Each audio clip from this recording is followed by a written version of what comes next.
Salute, salute. Most definitely in the building.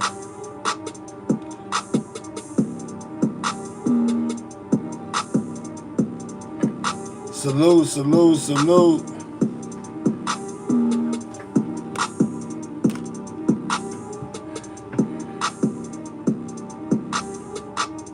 Can anybody hear me out there? Let me know if you can hear me out there. What's up, what's up? Who we got in the building? Get my notification bells time to get out there.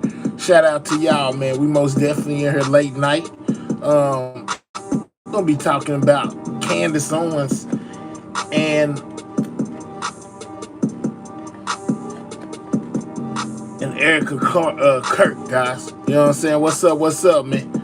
You know what I'm saying? Shout out to everybody in the building. What's up? We in here late night, man. Yeah, man.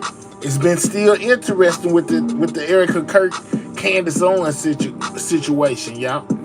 Y'all know recently Erica called for Candace to stop, with her conspiracy theories that she called them.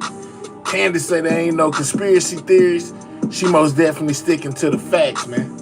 There's people that's calling for Candace and Carson, what's his name, Tucker Carlson, to be counseled because of their views. Most definitely found a video of Tucker Carlson basically bigging up Candace Owens, saying she was right about the Trump-Epstein situation, man. The Epstein files, another big deal out here, man. Shout out to y'all, man. Y'all already know what it is, man. Let's get this thing going. As you come in, make sure you double tap that screen, man. That's how you hit the like button. Make sure you subscribe to the channel if you are new. This is Tucker Carlson, guys, on Candace Owens being right with her allegations against Trump in the Epstein situation. Let's go. I think it's tragic. I mean, it's awful.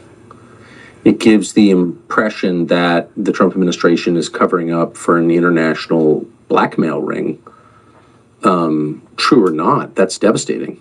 People who voted for Trump voted for him precisely, not just on Epstein as an issue, but more broadly because they're out of political options. I mean, they figured out that both the parties are aligned on the questions that matter, the war, foreign policy, and the economy.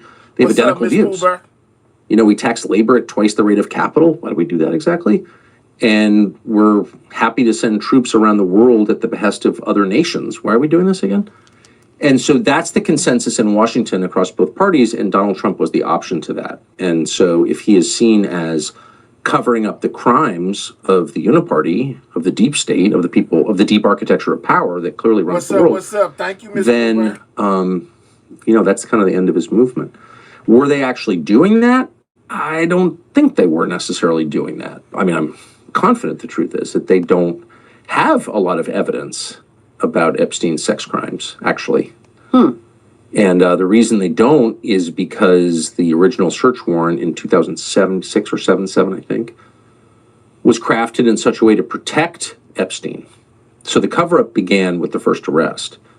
And as a result of that, the Department of Justice doesn't have some giant corpus of videotapes of Epstein having sex with children. In fact, I've never heard it credibly alleged Epstein had sex with anybody. I think he got erotic massages. Maybe he did. I don't know, but I've never even heard that alleged. I think what happened was the Attorney General, for reasons that are not clear to me, went on television and said a bunch of things that were untrue and that she certainly couldn't support, and gave the impression talking about Pam Bundy, thousands of videotapes of Epstein and his associates having sex with minors. I can't imagine why she would say something like that. I can't imagine why she's still the Attorney General after saying something like that. But she said that. Do you agree with Candace Owens that the reason we are not going to see the client list is because Israel is implicated? Israel is implicated. Let's take time, guys, to double tap that screen if you're in the building. Most definitely double tap the screen of your mobile device or click those 3 dots in the right-hand corner. Hit those thumbs up. It helps out the channel. Right now we checking out, I think it's Carson Tucker and his views of what Candace Owens had to say regarding Trump and them and the Epstein files, guys. He said she was right on the money. I was going to say that. To what extent, I don't think we know. But what would Israel have to do with Epstein? Well, let me just get to the second part first. I don't know that there is a client list. Okay. The only list that I'm aware of is a list held by attorneys of the 25 men who have settled with women who claim they were trafficked by Epstein. So there have been a series of civil cases about this. And I think some of those women were represented by David Boies, who's one of the most famous lawyers in America. I mean, this is all like on the internet. And there is a list of the people who've settled. It's not public, probably could be public. Is that the same thing? No, that's not the same thing. Those are people who've settled claims made against them, which are true or not. I don't know. This is a civil case. I don't believe that there's a list. And I think if there was a list, it would have been destroyed around the time Epstein was first arrested, almost 20 years ago. Was Israel involved? Absolutely. I mean, the former prime minister of Israel, Ehud Barak, lived at Epstein's townhouse on and off for years. And so, absolutely. What does that mean? I mean, the allegation is that Epstein was running a blackmail operation against powerful people where they would be videotaped having sex outside of marriage or illegally with underage women, and that information would be used against them to get them to comply with whatever request that government wanted them to comply with. Is that true? I don't know. That's the allegation. Did Epstein have deep ties to the Israeli government? Absolutely. That's public. In fact, Benjamin Netanyahu has talked about it in public, so far as I know, as a way of criticizing Ehud Barak, who was a political rival of his. There's so many topics. As a regular traveler to Israel and a great appreciator of Israel as a country, it's a cool country. If you haven't been there, it's worth going. There's a lot more freedom to talk about stuff like this in Israel than there is here. Everyone here is like, oh, you can't say that. I'm not attacking anybody. It's a country. Lots of countries, you know what I mean? Like I could get up and say the CIA was running Epstein. I don't think they were. Right. And everyone would be like, okay, the CIA was. If you get up and you say Mossad's running Epstein, it's like you're a Nazi or something. Well, of course, I'm not a Nazi.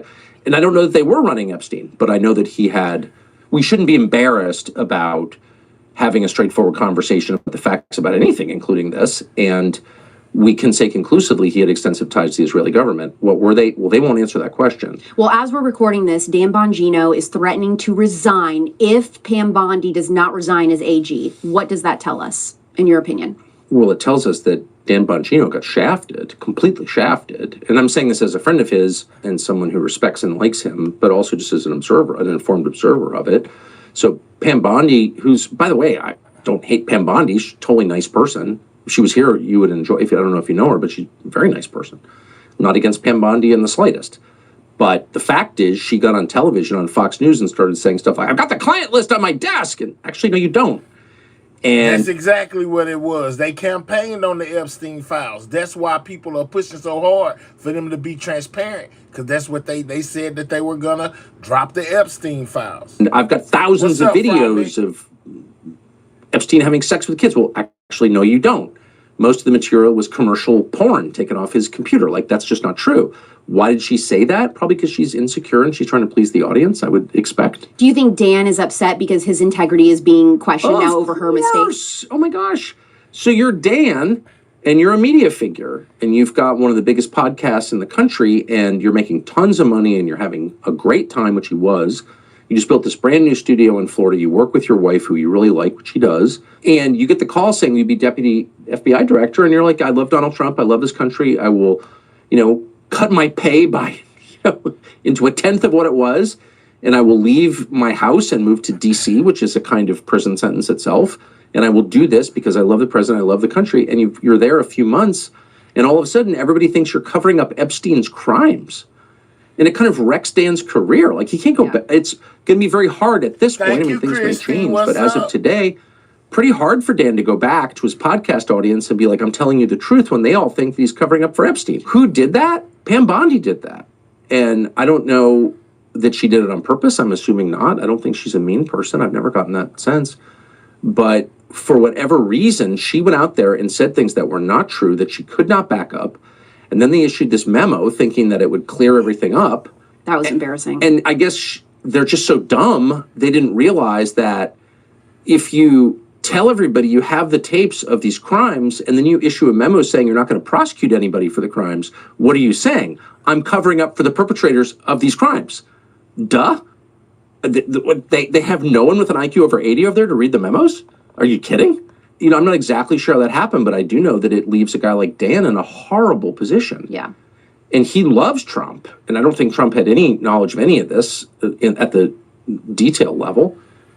And so he doesn't, I mean, what do you do if you're Dan Bongino? I feel for him.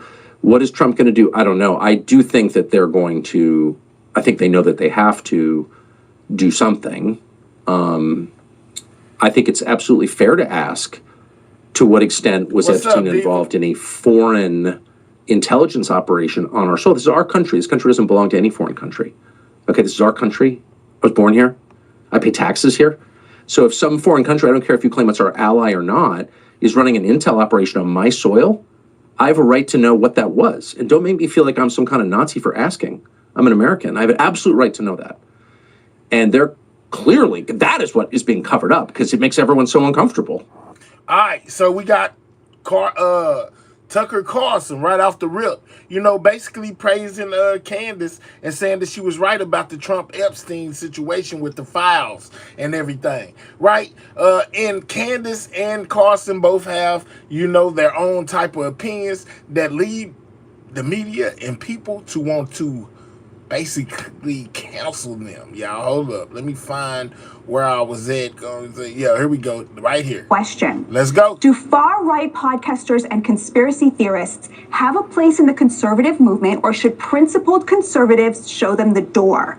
Should conservative leaders make it clear that there is no room for white nationalists, Holocaust deniers, and proud racists? Or is that kind of gatekeeping too close to the left's cancel culture? Let's and go. should it be abandoned for an open door policy? Do people like Candace Owens, who blamed Charlie Kirk's family and friends of being complicit in his murder, or Tucker Carlson, who gave a cozy interview to a white nationalist, Nick Fuentes, have a seat at the table, or are they beyond the pale? Should they be canceled, guys? Do y'all think that Tucker Carlson and Candace Owens should be canceled for their views? Let me know, guys. It has come to define the conservative influencer. Make sure y'all double tapping that screen. Get the likes up. Ben Shapiro gave the opening salvo with an impassioned speech about the importance of setting limits and keeping out the racists, the cranks, and the anti-Semites. The conservative movement is say also no, they should not. from charlatans who claim to speak in the name of principle. Somebody said, heck yeah. In conspiracism and dishonesty, who offer nothing but bile and despair, who seek to undermine fundamental principles of conservatism by championing enervation and grievance. These people are frauds, they are grifters, and they do not deserve your time. His speech became fodder for many of the speeches that then followed, including Tucker Carlson's and Steve Bannon's, both of whom denounced Shapiro and the whole idea of gatekeeping. On Sunday, the vice president himself took the stage and took a side. He threw his weight behind the Carlson wing, opposing the idea that conservatives and the conservative movement should have limits. President Trump did not build the greatest coalition in politics by running his supporters through endless, self-defeating purity tests. I didn't bring a list of conservatives to denounce or to deplatform. Now, this wasn't surprising. After the Carlson interview with Nick Fuentes, the vice president demurred from denouncing the white nationalist, though Fuentes had used a racial slur about Vance's own wife, Second Lady Usha Vance. Many, including the vice president, want you to believe that the split is not over racism, but over Israel, that it separates people who are very pro-Israel from those like Carlson and Vance, who supposedly understand that young people don't like Israel and want us to cut ties with it.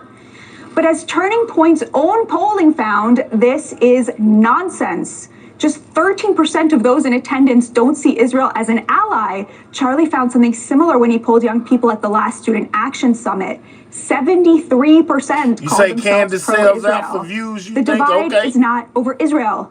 It's over those who are too afraid of Candace Owens and Nick Fuentes to say in no uncertain terms, oh, wow, you guys are bigots, and true conservatives should be able to denounce that. And those like Vice President J.D. Vance, who are too afraid to do so, too afraid to alienate the support of Holocaust deniers and white supremacists and people who would blame a grieving widow of being in on the murder of her husband. After he spoke at Turning Point, an interview with the vice president was published in a British publication in which he did, finally, denounce the man who had attacked his wife. But even then, he blamed both sides. Quote, "Let me be clear," says Vance. "Anyone who attacks my wife, whether their name is Jen Psaki, the former Biden press secretary, What's up, guys, or Nick man? Fuentes, can eat it."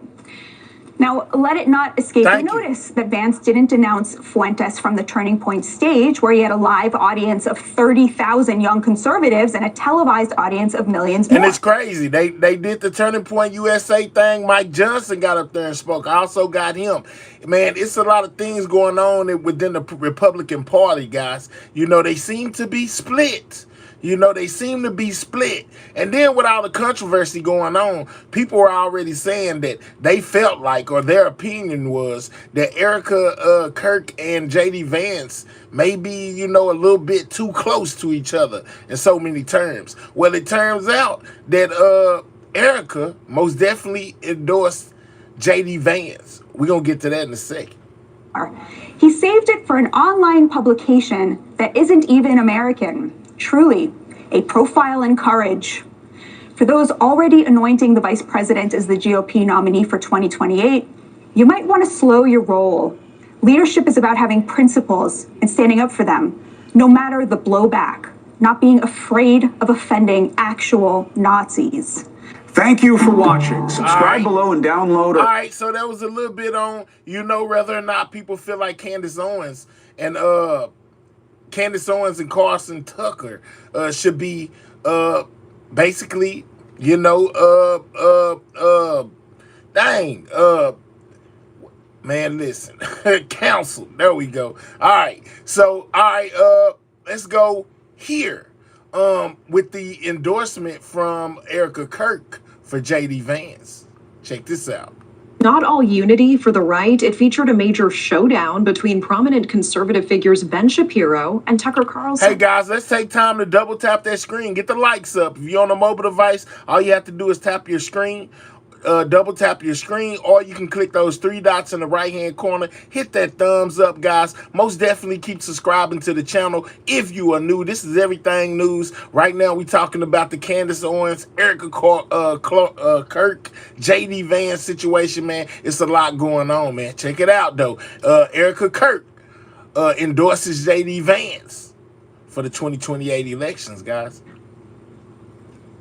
So, for example, if many speakers, including Tucker Carlson and others, get on stage here at TPUSA and claim, without proper evidence, that Jeffrey Epstein was running a Mossad rape ring being covered up by the Trump administration, they are not actually uncovering a conspiracy or effectuating a solution. To hear calls for like deplatforming and denouncing people at a Charlie Kirk event, I'm like, what? This is hilarious. Okay, so to discuss that and more, we're welcoming in host of Batya, which airs every Saturday right here on News Nation. Batya Ungar Sargon joining us tonight. Batya, it's good to see you again. And let's start with that showdown at the Turning Point event. What are your thoughts on these figures calling each other out? Is this the right place? Is it the right time in your eyes? Thank you so much for having me. It's a really important moment, right? Because Charlie Kirk built this amazing platform, Turning Point USA. He played a big role in getting President Trump over the finish line in 2024, especially with young people, especially with young men. But of course, he was taken. Question: do y'all think Tyler Robinson is really the unaliver of Charlie Kirk? Let me know. Candace says she don't think so. We finna get to her in a second. You know, a lot of people say that it was an inside job. Some people say the feds were involved. Some people say people from Turning Point USA were involved. What do you think, guys? Is Tyler the right guy, or is he just a foul guy? From us. And since then, we're learning how many different factions he was actually holding together. And so we're starting to see those factions coming apart a little bit. Somebody it's say very inside interesting job. because Somebody what say Tucker Carlson said was, of course, wrong. Charlie was very principled. He would get questions from white nationalists at his events, and he would shut them down in no uncertain terms. He hated Nick Fuentes. He gave Dinesh D'Souza a hard time for having a debate, an actual debate with Nick Fuentes, who's a white nationalist, because to Charlie's mind, there was no value in that. So you can imagine what he would have said about Tucker Carlson giving Nick Fuentes such a friendly interview, opening the door for Fuentes into the conservative movement. And I think that was really Ben Shapiro's point, was to be a conservative is to have principles, and you have to be willing to stand for those principles. And when people aren't willing to stand for those principles, you have to be able to call them out. What do you think Kirk would have thought of all of this? It's such a great question. I really hope that he's looking down and enjoying it. I think his widow, Erica Kirk, did a marvelous job pulling this whole thing off. I do have to say, I think endorsing somebody for 2028 this early on, I think that's probably a mistake. I've just got 2 words on that: Kamala Harris. The American people really do not like a coronation. They want to see the debate and the exchange of ideas that a primary brings. And a candidate that has not been through that grueling primary process, it's very hard to imagine them performing as well in the general. So I'm not sure that's something. Now, this is crazy because they've been saying that they feel like J.D. Vance and Erica Kirk are getting too close. Like, I've heard affair thrown around. I don't know how true it is. I'm going to say it's alleged. But it is crazy that Erica, most definitely turned around and endorsed J.D. Vance for the 2028 election, guys. It's crazy. Thing that I would have done in her place, but the event itself was very, very beautiful. Nicki Minaj, I think, really stole the show. She came out there with this fulsome support. Man, I don't even know why Nicki Minaj even got an interview. She's not a politician. She a rapper. For Christians and Christianity and young people embracing their faith, but most importantly, not giving up or giving in. She was asked how she responds to her haters, and she said, I don't even know they exist. And it is such a powerful message to young people. Stand true to your beliefs. I want to return to you picking up on that endorsement. Certainly, this was the big headlines to come out early from this event. To your point, we're nearly 3 years out from the next presidential election. There are no formal candidates yet. Why do you think Erica Kirk did this so early? I think she's trying very hard to honor her husband, and she knew how close J.D. Vance was with Charlie Kirk. And I think in her mind, why wouldn't she have done that? She's trying to prove that Turning Point is on the same path that it was. And I think everything she did here at this event was an attempt to really prove that, to say, look, we're still carrying on the mission. And I so admire her for doing that, especially in this moment. I mean, it's only 3-4 months out. I'm sure she's still grieving every single day. Johnny boy, I don't know what he was doing there either. Trying to signal that continuity. Everybody knows how close the vice president was with Charlie, but I totally agree with you. It's really, really early, and I just wouldn't be so sure that actually that is the direction that voters are going to go in. I know at least one prominent Republican does not believe Vance is the best representative for the GOP in 2028. Let's take a quick listen. Let's go. I think there needs to be representatives in the Republican Party who still believe international trade is good, who still believe in free market capitalism, who still believe in low taxes. And that's not J.D. Vance. No. Okay, I mean, is this a clear sign of a bigger fight to come for the Republican presidential nomination? And I think in that Vanity Fair spread and that much talked about article, he was labeled the heir with that big photo of his face. You know, that article had a very. We got to get these likes up, guys. We need 50 more likes. Double tap that screen. Get the likes up. That she thinks that Vice President J.D. Vance's conversion to President Trump was a political act. Whereas for somebody like Secretary of State Marco Rubio, she said he wouldn't have done it if he didn't believe it. And so it took him longer because he had to come around to it from a real position of belief. So that tells you what somebody very close to the situation. What's up, Ireland? We got Dublin in the building. I will just say politics is about addition and not subtraction. And the speech that Vice President Vance gave today was very much leaning into America is a Christian country built on Christian values. Nobody should be ashamed to be white. It was giving a lot of fodder to a very specific type of Republican. And the question is can you build out from there and still say to Black Americans, Jewish Americans, this movement is the place for you, in the way that I think President Trump did very, very, very convincingly. And I think the jury on that is very much out. Speaking of Black Americans, man, y'all know that J.D. Vance got a Jasmine Crockett, right? I showed y'all that earlier. I'm going to show y'all Jasmine Crockett's response to what J.D. had to say. Appreciate it, as always. Host of Batya Ungar Sargon. Thank you so much. Have a great evening. Yeah, speaking of Black, let's go here real quick to did I not save it? Jasmine Crockett. She responded. I don't think I saved it. We might have to come back to it. All right, hold on. Let me see. No, here she go. Jasmine Crockett responds to what J.D. Vance had to say about her at this same Turning Point USA little press conference they had. Purple, and Congresswoman Jasmine Crockett is hoping to finally make that dream a reality. She recently launched her campaign for the upcoming Listen Texas to what Senate JD election, said, and as then of now, listen she to her appears to be the response. front runner, holding an 8-digit lead over her Democratic primary rival, Texas State Representative James Tallarico. And just hours ago, Vice President J.D. Vance weighed in on the race at the Turning Point USA conference. That's what JD said. And Jasmine Crockett. Oh, Jasmine Crockett. The record speaks for itself. She wants to be a senator, though her street girl persona is about as real as her nails. Oh, wow. And Congresswoman Jasmine there Crockett goes is Jasmine. back What'd here she with say? us. So, Congresswoman, let's start right there. With the way that the Vice President speaks about you, the caricature he tried to make of you at this conservative youth conference, I think every Black woman heard what he was trying to say there. It's extra Talking about her fake laughable nails. in a way, because what precedes this moment is him coming out, to an entire pyrotechnic show and rock music and fanfare for, him to comment on your flair. But what do you think he's trying to say there? What do you think he's trying to signal at a conference like this to an audience That's cold-blooded. like this? Well, first of all, he's trying to rile up his base, because right now we know that no matter if we're looking in deep red Tennessee, Mississippi, or Georgia, we know that we're swinging no less than 10 points. And unlike what we've had historically in Texas, because I know that you talked about the Texas dream of turning us blue, is that we have a candidate in me who absolutely plans to talk to any and everybody, and that is why they are afraid. The fact that he said I have a quote-unquote street girl persona, I'm sorry, but anybody that you talk to knows my credentials.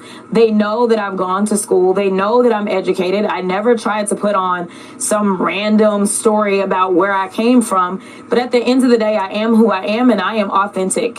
And that is actually what they are fearful of, is my authenticity, because it rings true with every single American, whether they're a Texan or not. It rings true that I am fighting for real everyday people. And instead of talking about policy, when you're talking about the record speaks for itself, baby, let's talk about your record. Because the only reason you're the vice president is because the current president tried to have his last president killed. Let's talk about qualifications. Let's talk about who has actually been fighting for people way before she ever ran for office, whether it was in the courtroom or if it was in the streets, making sure those that were out there wanting to exercise their constitutional right to come together and protest injustices. I was representing pro bono people that were getting arrested as they were out in the streets. So listen, I don't have time for him and their games. They are scared, and they should be scared. I need Texans to focus in. I need them to think about the fact that our 2 senators literally just voted against extending the Affordable Care Act tax subsidies that would help an additional almost 4 million people that are on the marketplace. In a state where we have 5 million that are completely uninsured, they basically are trying to put another 4 million people off of their insurance. And this is before we endure the cuts that are coming because of the big ugly bill, where we know 17 million people in this country are going to lose their health care. Listen, I'm staying focused. I'm not going to be distracted. And when they can tell me about their policies that are helping Texans, then we can have a conversation. Until then, take whatever shots you want to take at me. Stand up Texas, man. I'm from Texas too. Double tap that screen, man. We need 30 more likes We most definitely need to get these likes up past 100. If you're on a mobile device, double tap your screen. If you're on any other device, click those 3 dots in the right-hand corner. Hit that thumbs up, guys. Most definitely subscribe to the channel. We on the road to 58K, guys. We need every subscriber we can get. So subscribe, guys. Because I have been a black woman my entire life, I promise you there are other people just like JD Vance who have tried to do the same racist tropes my entire life, and somehow I ascended and became a U.S. Congresswoman. It will not be different when I become a U.S. Senator, and we can have a conversation when I get to the Senate floor if he wants to talk. Congresswoman, I'm so glad you brought up policy. I went back and I watched your launch speech about your campaign for Senate. And a lot of it was talking about the back and forth with Trump and other people who have put you down over the years. But there really wasn't that much about policy. So I want to give you the opportunity now to talk a little bit about that. Affordability is on everyone's minds. You talked about extending the ACA subsidies.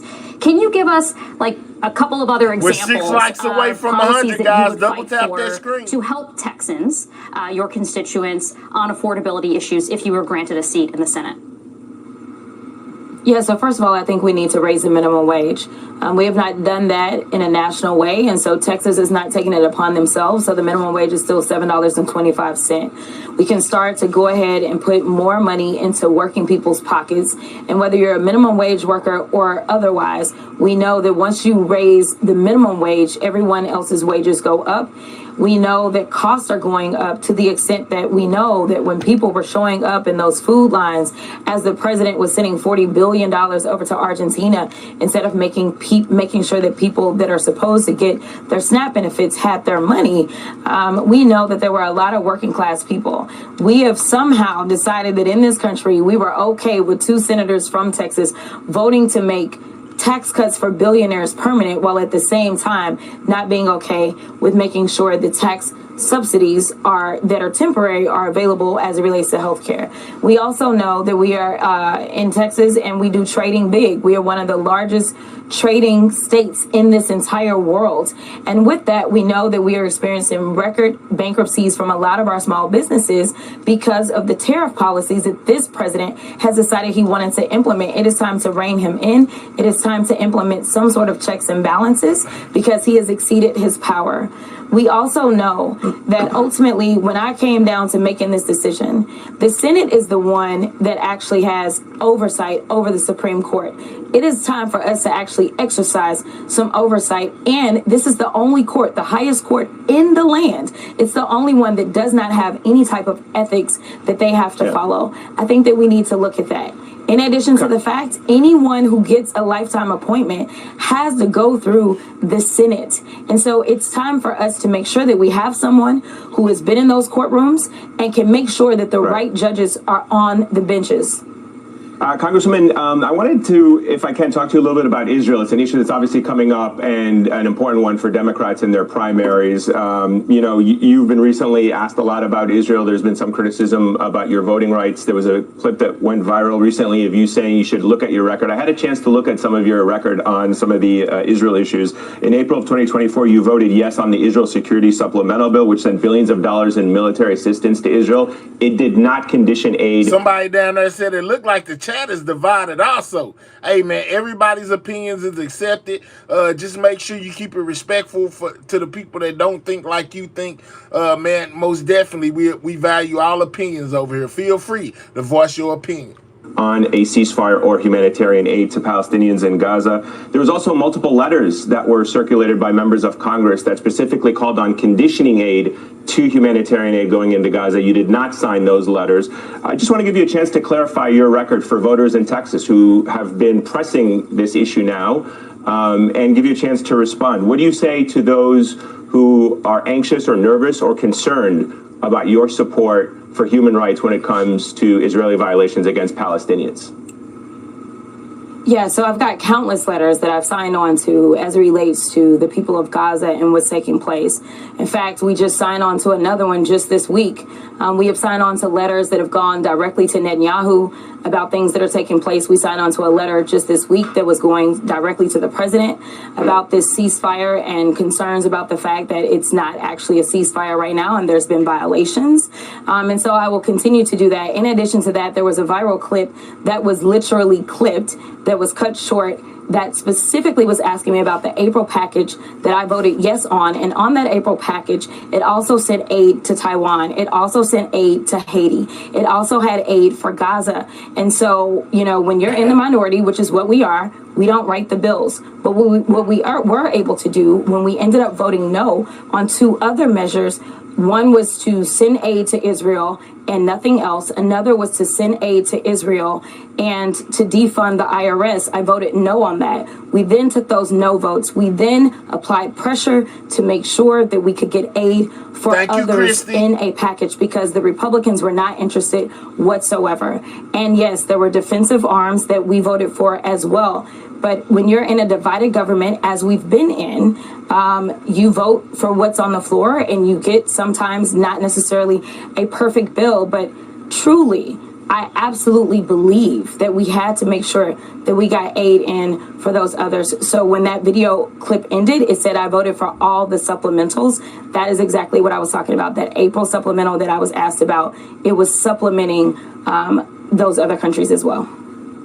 All right, Congresswoman Jasmine Crockett, we appreciate you. All right, so, you know, that was Jasmine Crockett basically responding to Vice President Vance, saying, man, I ain't got time for him. What's up, Brenda? Yeah, man, I ain't got time for him. You know, they playing. She feel like she stands a good chance of becoming a senator, man. You know what I'm saying? Most definitely gonna check it out. All right, so with this same Turning Point USA event that J.D. Vance did Jasmine Crockett, Mike Johnson also spoke at the Charlie Kirk,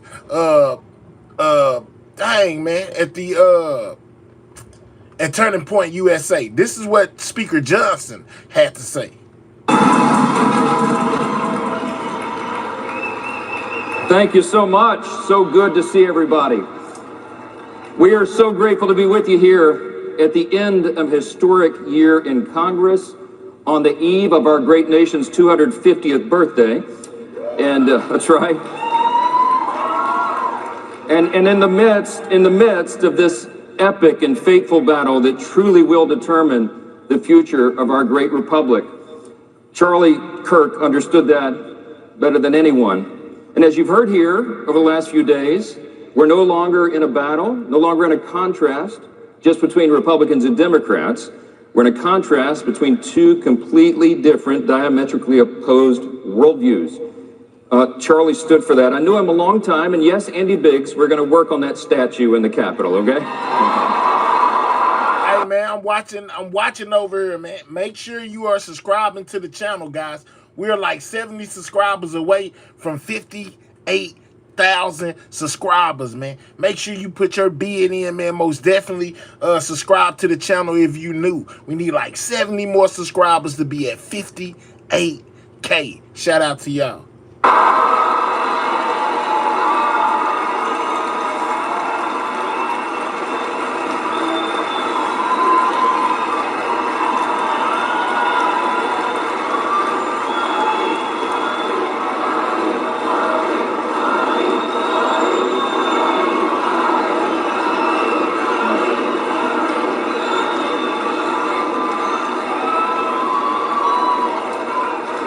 Thank you for that. Thank you for that. I knew Charlie a long time. I came up in the conservative movement. For about 20 years before I got to Congress, I served as a constitutional law attorney. And so my job was to go into the courts and defend religious freedom and marriage and family and the sanctity of human life. I came across a lot of people during those years.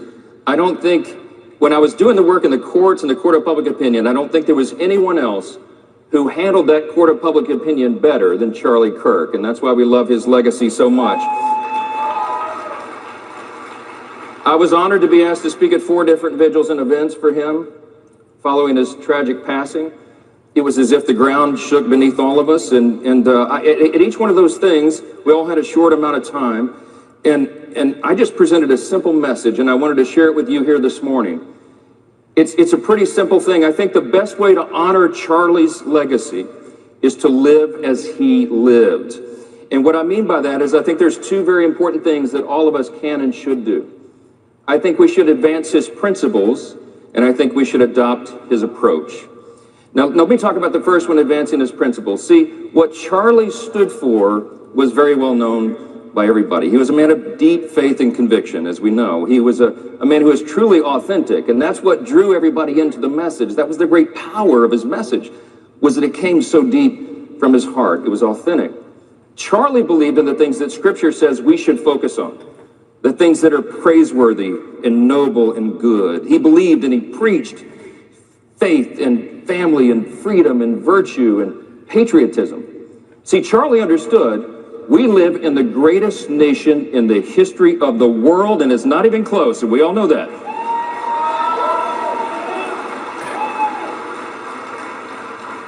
If you're just now entering, man, this is Speaker Mike Johnson basically speaking at Turning Point USA's press conference, telling about what he felt about and how he knew Charlie Kirk, guys. Make sure you're double tapping that screen. That's how you hit the like button, or you can click those three dots, hit that thumbs up. And once again, make sure you're subscribing. We are now 60 subscribers away from 58K subscribers, guys. Subscribe.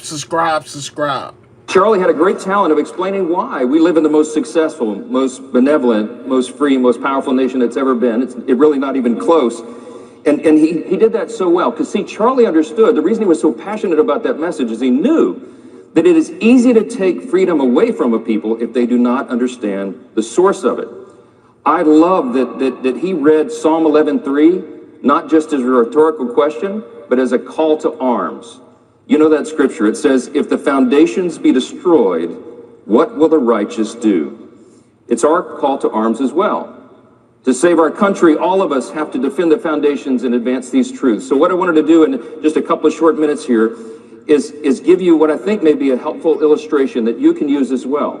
I've been doing this for the last few years because I'm going into these college auditoriums and sometimes on these large stages, and usually I have a whiteboard. I'll request a whiteboard.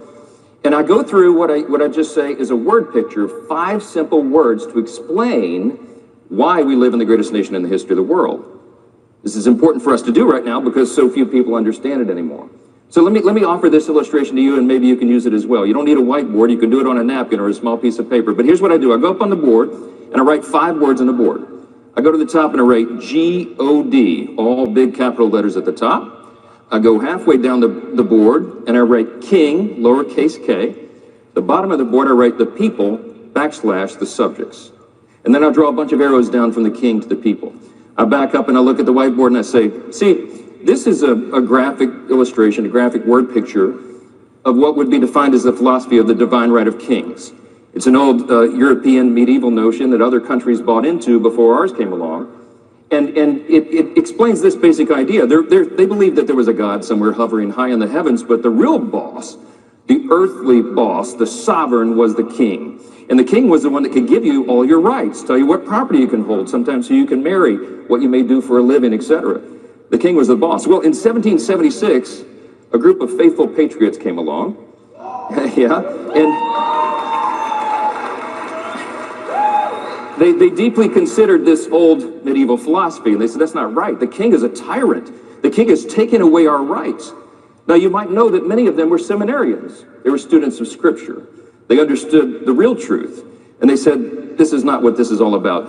G.K. Chesterton was a famous British philosopher, and he said one time, America is the only nation in the world that is founded upon a creed and is listed with almost theological lucidity in the Declaration of Independence. What is the creed? We hold these truths to be self-evident. Now, when I'm in a big audience of university students, I'll say, hold on, wait a minute. What is a self-evident truth? Something that's obvious. We hold these truths to be self-evident, that all men are created equal. Wait a minute. It doesn't say just born equal. It says created equal, okay, by someone. We hold these truths to be self-evident, that all men are created equal. They are endowed by their Creator with certain inalienable rights, and among these, the rights to life, liberty, and the pursuit of happiness. It was such a revolutionary statement at the time. You know why? Because we shattered that old paradigm, that old philosophy. And effectively, I go to the whiteboard, I take the eraser, and I erase the word king off the board. I erase all the arrows that went down from the king to the people and the subjects, and I erase the word the subjects. The only 2 words left on the board, 3 words, God and the people. So then I draw all the arrows straight down to the people. And I step back and I say, that, my friends, is the root of our Judeo-Christian heritage. That is the root of the truth that made us the greatest nation in the history of the world. That's it.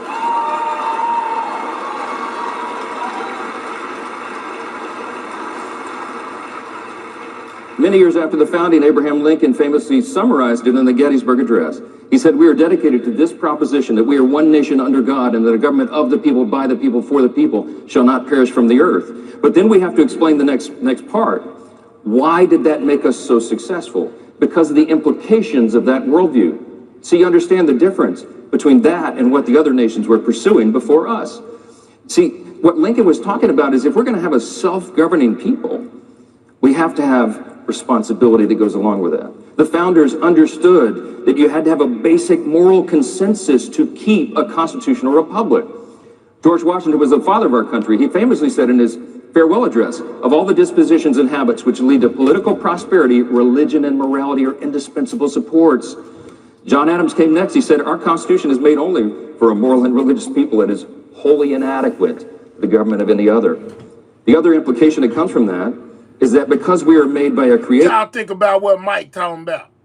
What Mike making any sense up here right now? Remember, the framers, the founders were students of Scripture. They understood every single person is made in the image of God. And there's big time implications that come from that. You know what it means? Yeah. So the meaning of that is so important because it means every single person has inestimable dignity and value.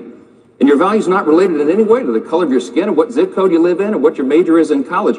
Your value is inherent because it is given to you by God, and no one can take that away. No one can take that away.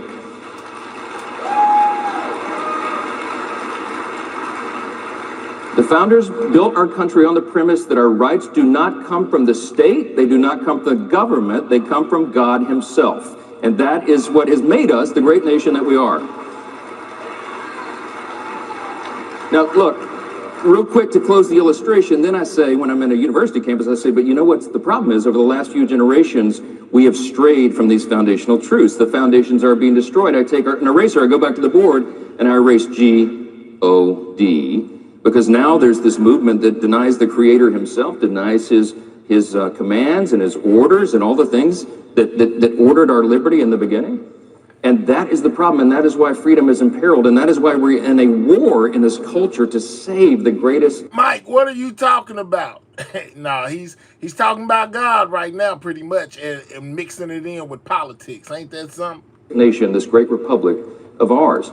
The best way to restore it is to return and restore those foundations, to return God to the top, and to remember who we are beneath him.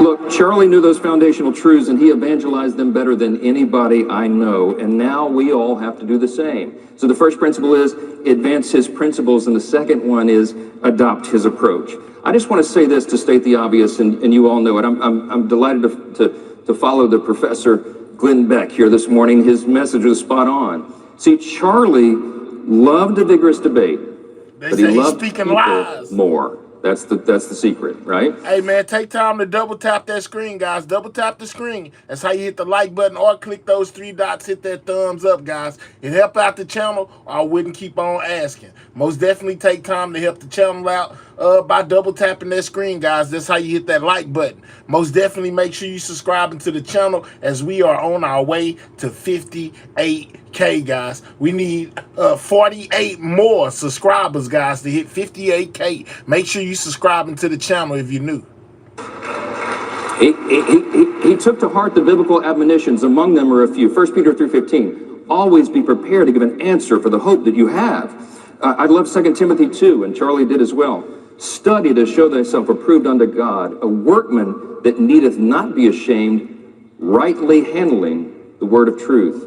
Charlie also loved 1 Corinthians 16, verse 13. Be watchful, stand firm in the faith, act like men, be strong, but let all that you do be done in love.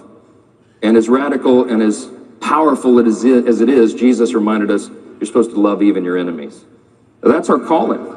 Charlie was never motivated by hate for anyone. That's why he was such a great example. That's why his legacy lives on as it is, because he was driven by that powerful truth.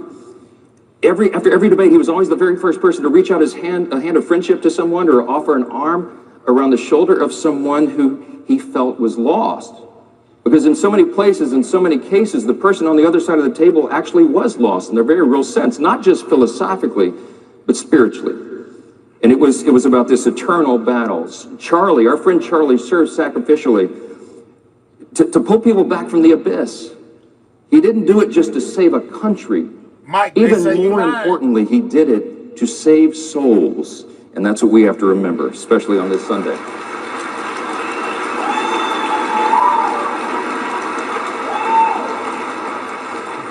All that is necessary for the triumph of evil is that good men do nothing. And your presence here today shows that you're in the category of those who do much. I want to thank you for all your willingness to stand and engage in this battle right now. It's never been more important than it is right now.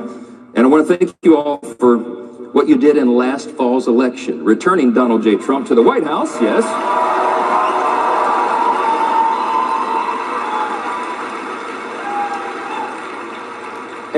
And allowing us to keep the majorities in Congress, in the House and Senate. Now, let me tell you something. That's in spite of the media's desperate efforts to paint a different picture. We worked arm in arm with President Trump over the last 12 months, and we have had one of the most consequential, historic Congresses in the history of this country. Let me bring you a couple of these. Yeah. America is looking at a split screen right now, okay? On one side is President Trump and our majorities in Congress delivering on our promises. Like a short list. We ended the border crisis, right? In very short order.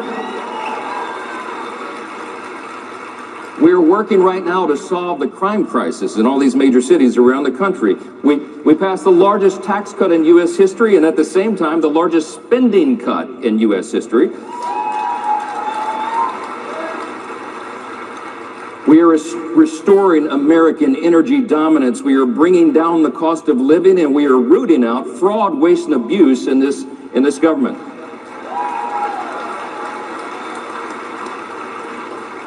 We kicked illegal aliens off of taxpayer benefits. I think you'd like that.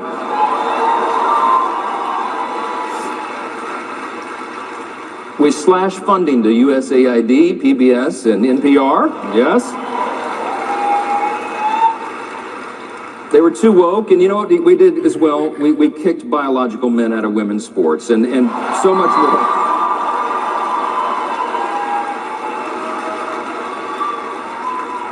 In the last 12 months, we've codified more than 70 of President Trump's nation-shaping executive orders, and that's so far. And meanwhile, he's been reforming every agency of the federal government and restoring peace through strength again. We desperately needed all of it.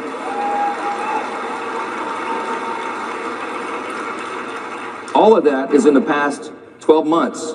We have so much more to do. And by the way, we did it with the smallest margins in U.S. history. I mean, every day.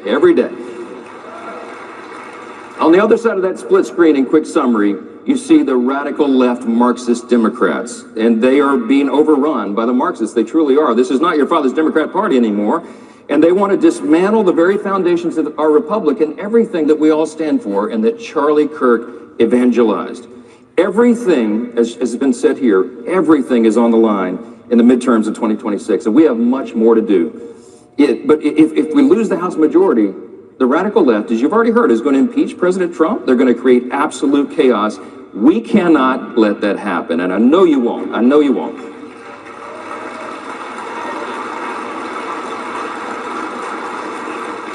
I want to leave you with three things.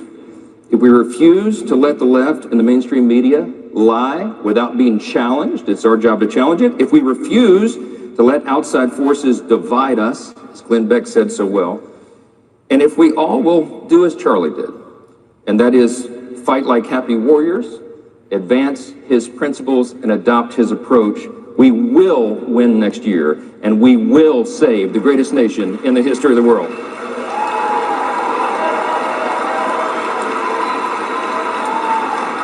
We're going to do it together. All All right, so that was Speaker Mike Johnson, guys. Basically speaking at the Turning Point USA. All right, which all of this revolves around Charlie Kirk, right? Erica Kirk most definitely took over the business, you know what I'm saying? They saying that she's endorsing J.D. Vance, right? All right, so which brings us to the Erica Kirk, Candace Owens situation, right? And with Candace not believing that Tyler Robinson was the actual gunman that took out Charlie, guys. Turns out that Tyler Robinson is trying to do away with the process. He said, it says, Charlie Kirk's accused unaliver wants to give prosecutors the boot. He trying to get rid of them, guys. Let's check this out. Motion, just in case. So it doesn't seem like a good idea to set it before we have the disqualification hearing. The man accused of murdering Charlie Kirk wants the prosecution team kicked off his case. Tyler Robinson's attorneys say the entire Utah County Attorney's Office has to go because of a conflict of interest as they reveal new details from witnesses who saw that horrific murder that day. I go through all of it and I look at whether there is really a conflict or not. I'm Anjanette Levy. Let's go. Get those likes up. Double tap that screen, guys. Is Tyler Robinson the right person, man? Do y'all think they got the right guy? Murder case. Or are they on a wild witch hunt? Someone apparently pretty high up on the food chain on the team. Important enough that this person was with the county attorney when evidence was being presented to the grand jury to indict Tyler Robinson. Robinson faces a laundry list of charges, including aggravated murder and the possibility of the death penalty if he's convicted in the murder of Charlie Kirk.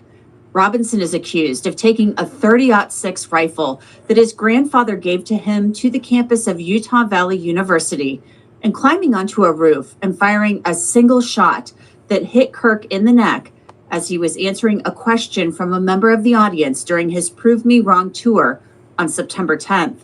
Kirk was killed instantly. The scene was horrific. A manhunt for the killer began in an instant. There were false alarms, with news of an arrest being announced by the FBI director within hours, but then the manhunt was on again.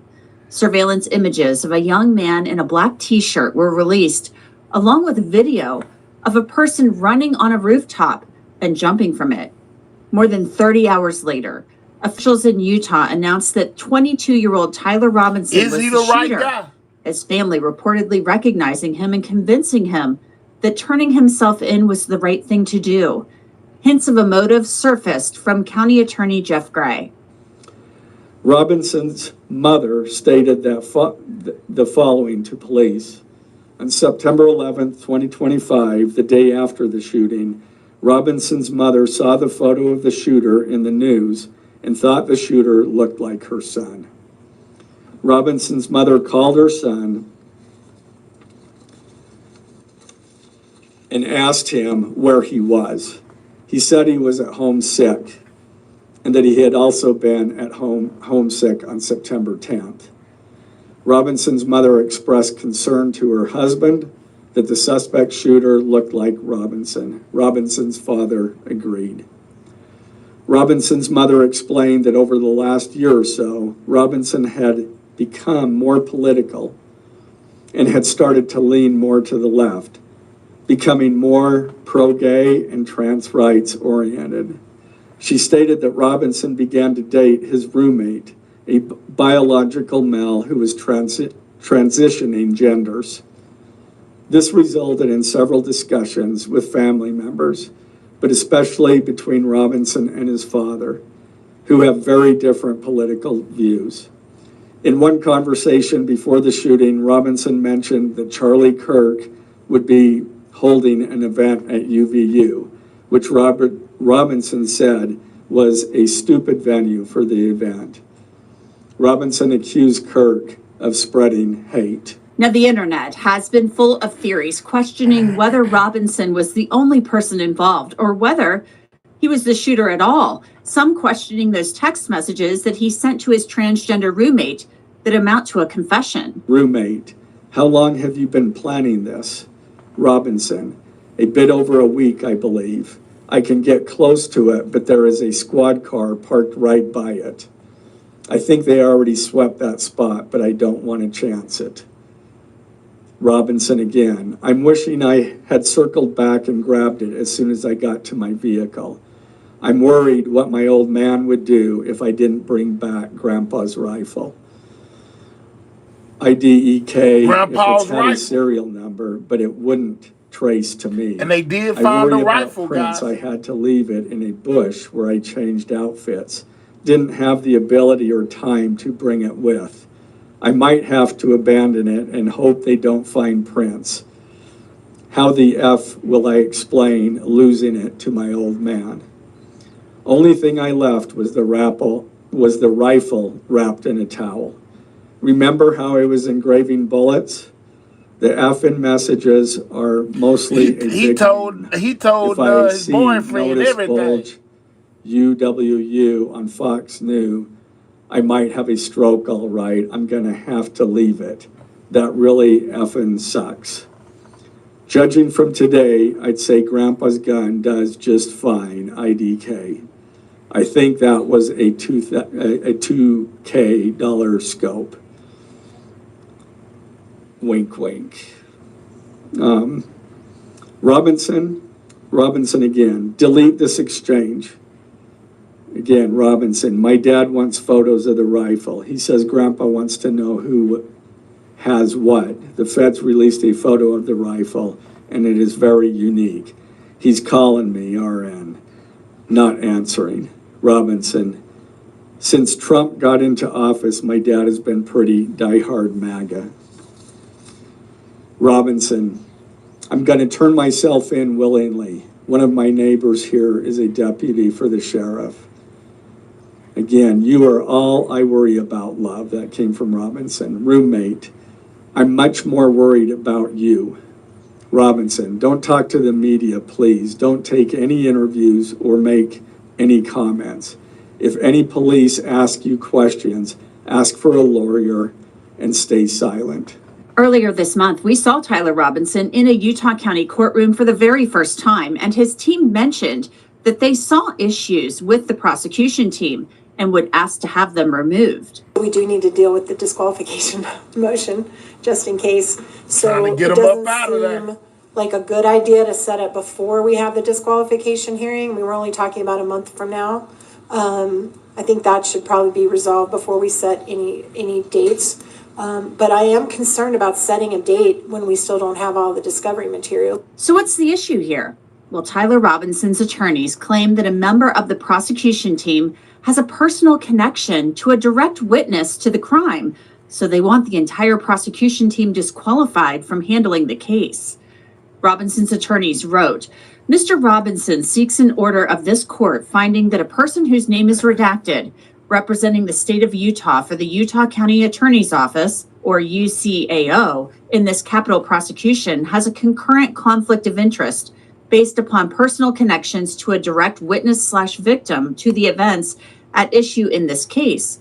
Further, Mr. Robinson seeks findings from this court that, one, upon learning of the conflict, the UCAO did not employ any screening protocol, and number two, information pertaining to the personal involvement of the man whose name is redacted was shared amongst the assigned prosecutorial team, including the county attorney.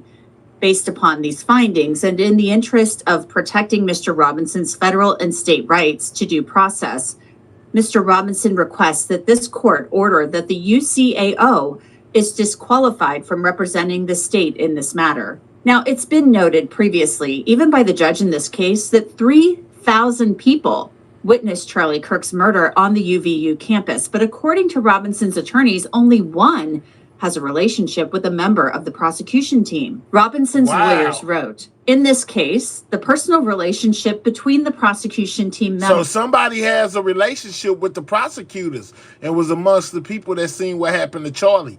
That's crazy, guys. Tyler's trying to get up out of this. He's trying to get the whole prosecution team removed. Name, who is redacted, and the other person's name, who is redacted, as a potential witness. And the victim raises serious concerns about past and future prosecutorial decision-making in this case. The prosecution team member cannot serve two masters and should not be permitted to do so. The prosecution team member's integrity is not the question, and his opinion that there is no conflict is not dispositive. Rather, the person he has a relationship with's experience raises an objective question as to whether or not the circumstance presents a significant risk that the prosecution team member's personal family interests may materially limit his ability to represent the state of Utah in these proceedings in the manner that is ethically required. And apparently, this person on the prosecution team received a text message about the shooting that day from a family member. The prosecution team member has described the text message exchange as follows. Charlie Kirk was shot at 12:23 p.m. and at 12:25 p.m. texted my family group text group, someone got shot. And almost immediately afterward texted the same group, I'm okay, everyone is going inside. At 12:26 p.m. texted the same group, Charlie got shot. At 12:30 p.m., this person texted the same group, people say he was shot in the neck and his head like tilted or something. At 12:33 p.m., the prosecution team member texted his family member, did you hear a gunshot or what sounded like a gunshot? And the person responded to me at 12:38 p.m., I for sure heard it. Everyone started screaming and running. A few people said they saw the shot hit his neck. Not sure. The prosecution team member believes that he discussed his family member's presence at the event with others in the office at the time. He also discussed the exchange and the potential conflict issue with the entire prosecution team prior to disclosure to the defense. Now, the defense believes this is a huge issue. Robinson's attorneys write, expecting the prosecution team member to separate his role as a title redacted with the wholly natural instinct to protect and shield his family member from past and future harm from his role in the prosecution of the individual alleged to have caused harm to many, including his family member, is not practical and defies common human experience. As described by witnesses on campus at the time of the shooting, the event and the aftermath were harrowing, even for those that did not see the shooting as it happened. The prosecution team member and his family member are not immune to this trauma. There must have been fear, anxiety, anger, and a host of other emotions as the events unfolded that day and throughout the investigation, culminating in the arrest of Mr. Robinson. Now, this motion to disqualify the entire Utah County Attorney's Office from the case includes accounts from witnesses that are absolutely terrifying. One witness wrote, we were in shock in the crowd because there was so much blood. I was pulled to the ground and started praying. I thought I was about to die. I was on the ground wondering when the bullet was going to hit my back. I was so terrified that they wouldn't find the shooter and he'd start aiming at us. Another witness stated, right away, everyone was on the ground trying to protect themselves from the possibility of more shots. I remember thinking I could not get low enough and I was instantly scared. I struggled to text my mom that I was safe with shaking hands. Now, in this motion, Tyler Robinson's attorneys described those people on campus that didn't see the shooting as being traumatized. They were people who were locked down in classrooms, and some actually experienced panic attacks because of this. They end the motion by saying, based upon the foregoing, this court should find that the prosecution team member's name, who is redacted, has a conflict of interest and must be disqualified. The disqualification should extend to the Utah County Attorney's Office because no effort has been made to shield the prosecution of this case from his conflict. So to discuss this potential conflict of interest that could temporarily derail this prosecution, I want to bring in Sky Lazaro. She is a criminal defense attorney in Utah, in the Salt Lake City area. And so she has been following this case very closely from the very beginning. So Sky, they're saying basically we've got a high-ranking member of this prosecution team who has a personal relationship with a potential witness / victim in this case, somebody who was present on the campus that day. And maybe this person shouldn't be on the team, and really it's infected the whole prosecution team. What do you make of that argument? That's right. I think this was a good argument for the defense team to make. I think this is one that has to be made. They were given information. Do y'all think he'll be able to get rid of the prosecutors? That someone in a supervisory role had a familiar member who was at the shooting and was texting them in real time. And really what they're saying is, look, we're not attacking this person's integrity. What we're saying is we need to maintain the impropriety in this and essentially guarantee that Mr. Robinson gets a fair trial. And because this person may have strong feelings, I think they use the term, he can't serve or they can't serve two masters. And so the concern is, their personal feelings, whether or not this familiar member is going to be a witness for the prosecution or not, how does that affect their ability to serve as a prosecutor whose client is the state of Utah in this case? They're basically arguing that, this person's personal relationship has infected the whole prosecution. So let's say Judge Graff reads this and he's like, yikes, I don't like the way this looks. And from what we've seen of Judge Graff so far, which is very limited, but he seems like a reasonable judge. He seems like a judge that wants to give Tyler Robinson a fair trial.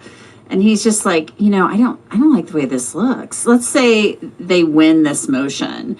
What does disqualifying the county attorney's office actually do for Tyler Robinson? It's not like the charges are going to be dropped. I mean, what would happen? That's right. So I think Judge Graff, I think you're right about him. He's really going to look at this and say, what's the perception of this to the public? This is a high profile case. It's going to get a lot of attention. We want this to look like and actually be, in conformity with his constitutional rights to have a fair trial. And if it just looks a little weird, sometimes that's enough. I've gotten judges disqualified in cases just by saying, look, there's a relationship there. I'm not saying that the judge did anything wrong or there was bias, but that alone really undermines the public perception of giving people a fair trial. And because they would go so far to say it should disqualify the entire county attorney's office, in certain circumstances, one member's conflict does not necessarily bar the prosecution by the entire office.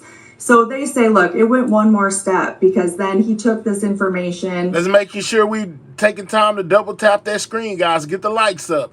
If you're on a mobile device, double tap the screen of your mobile device or click those three dots in the right-hand corner. Hit that thumbs up. It helps out the channel. And also, don't forget to subscribe to the channel if you are new. Went to the county attorney's office. Everybody there, this is a relatively small community. Yes, Salt Lake is big and Provo is a city, but these people know each other and they know their families, and he's taken this information back and had conversations with them. If the judge were to grant this motion, it would just get transferred to another county attorney's office. So it would go a county over, it'd go to Salt Lake, or it'd go to Wasatch, or, somebody else would come in and take over the prosecution of this. Or the alternative is they could bring in a special appointed prosecution team to do this instead. If another agency said, hey, look, we can't take this on. It's too big. We don't have the manpower. They could appoint a special prosecution team only to do the prosecution of this case. But you're right, the charges aren't going anywhere. The defense team is just making the argument that, we understand that they're going to prosecute him, but it needs to be done by people who don't have any sort of strong feelings about this on a personal level. Mm-hmm.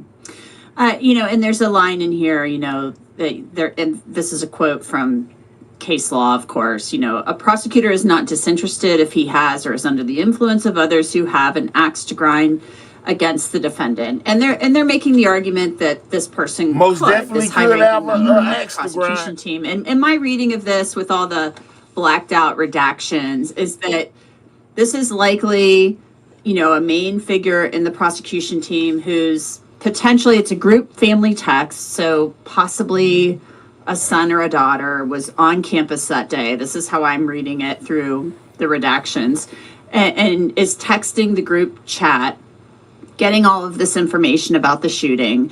And so whether you're a prosecutor who goes to work every day and puts on your prosecution, your prosecutor hat and does your job, You don't you're think it'll still be maybe fair? in the back of your mind, even if you can compartmentalize, you're like, you know, this case just really makes me angry because my kid was on campus that day, or my nephew or niece, which I doubt that's what it was. But that's what the argument they're making, is that that's going to always kind of be there in the background, and that's going to kind of be something, instead of like objectively looking at the evidence in the case, that's going to be there, and that's already been discussed among the whole prosecution team and that office. I mean, if you think about it, prosecutors are human beings, the same as all of us. You know, so if you take all the legal arguments out of it and just think of it on a human Jerry level. says, Jerry, however you say it, says everybody stoking doubt about the guilt of Tyler Robinson ought to be investigated and put on a watch list. Let's go. You know, how would we feel, or anyone else feel, if their son or daughter or close family member is texting them, you know, there's a shooting, you know, I'm afraid I'm going to die. You know, I think those evoke very strong emotions in people, especially when you're talking about a child or a young adult, you know, and really your role as a parent is to protect them the best you can. I think those are really hard things to set aside. And like I said, you know, nobody's saying that this prosecutor, doesn't believe that he or she can do their job and disassociate from it. But if you think about it, you know, I think that's right. I think in the back of your mind, can you be objective when you look at the evidence in this case, if it's good or if it's bad or what's exculpatory, or is this really a death penalty case? Do we really want to pursue this? And you have someone, this isn't just a line prosecutor, this is someone who is high ranking on the team and a supervisor in the office. And I think that creates a really tough position for anybody to be in, to be able to compartmentalize that and really do your job. You know, what happens if evidence comes out and they say, hey, look, this isn't an aggravated murder case, or this isn't a murder case at all, or we got the wrong guy, or whatever it is. You know, are they going to be able to look at that as objectively as they would have if they didn't have this other emotion, you know, that relates to a family member? And this is a 48-page document. You know, there are exhibits that accompany it. And so we've been going through it, and they included these handwritten statements from witnesses. And these are vivid. And I think they included these to show the judge, like, Judge, look at what we're dealing with here. We're dealing with people, 3,000 witnesses, you've even said it yourself in court, who witnessed something horrific. And so, you know, this one witness, I'm going to read just a little bit from the statement to law enforcement. And they talk about hearing a gunshot. It definitely sounded like it came from up high and not ground level. After my eyes flicked into that direction, not even a second later, I looked back at Charlie, and that's when I saw the blood coming out like a fountain coming out of his neck. I saw him slump back in his chair and his head bobbed down to what would have been his right. That was the last look at Charlie I got as the crowd all collectively dropped to the ground. I mean, that's like really vivid. So do they include all of this to show the judge, like, this, we have like hundreds of these, like, look at how traumatized these witnesses were, and you've got my client here who has all of these rights. So this is what we're contending with. And these people who were there, I mean, even people who weren't there, you know, are experiencing trauma from this event. But the people who were there were some other witness statements that describe, you know, being waiting to be shot in the back because they were fearful that this was going to be a mass shooting like we've seen in other situations. You know, these people not only watched someone die, they were terrified that they were also going to die. And that's not something I don't think anybody just gets over. I think that's something that, you know, that's going to evoke a lot of trauma for a long time. And I think the reason they included that is not to just, you know, show the context of it, but to say, look, whether or not this person's family member is going to be a witness is not the deciding factor here, because this person is going to go home, if it's a son or daughter or even a close family member, and have to relive and go through all the trauma, with this person. And so it's not just, a question of whether or not they're going to testify and whether or not that creates any sort of conflict.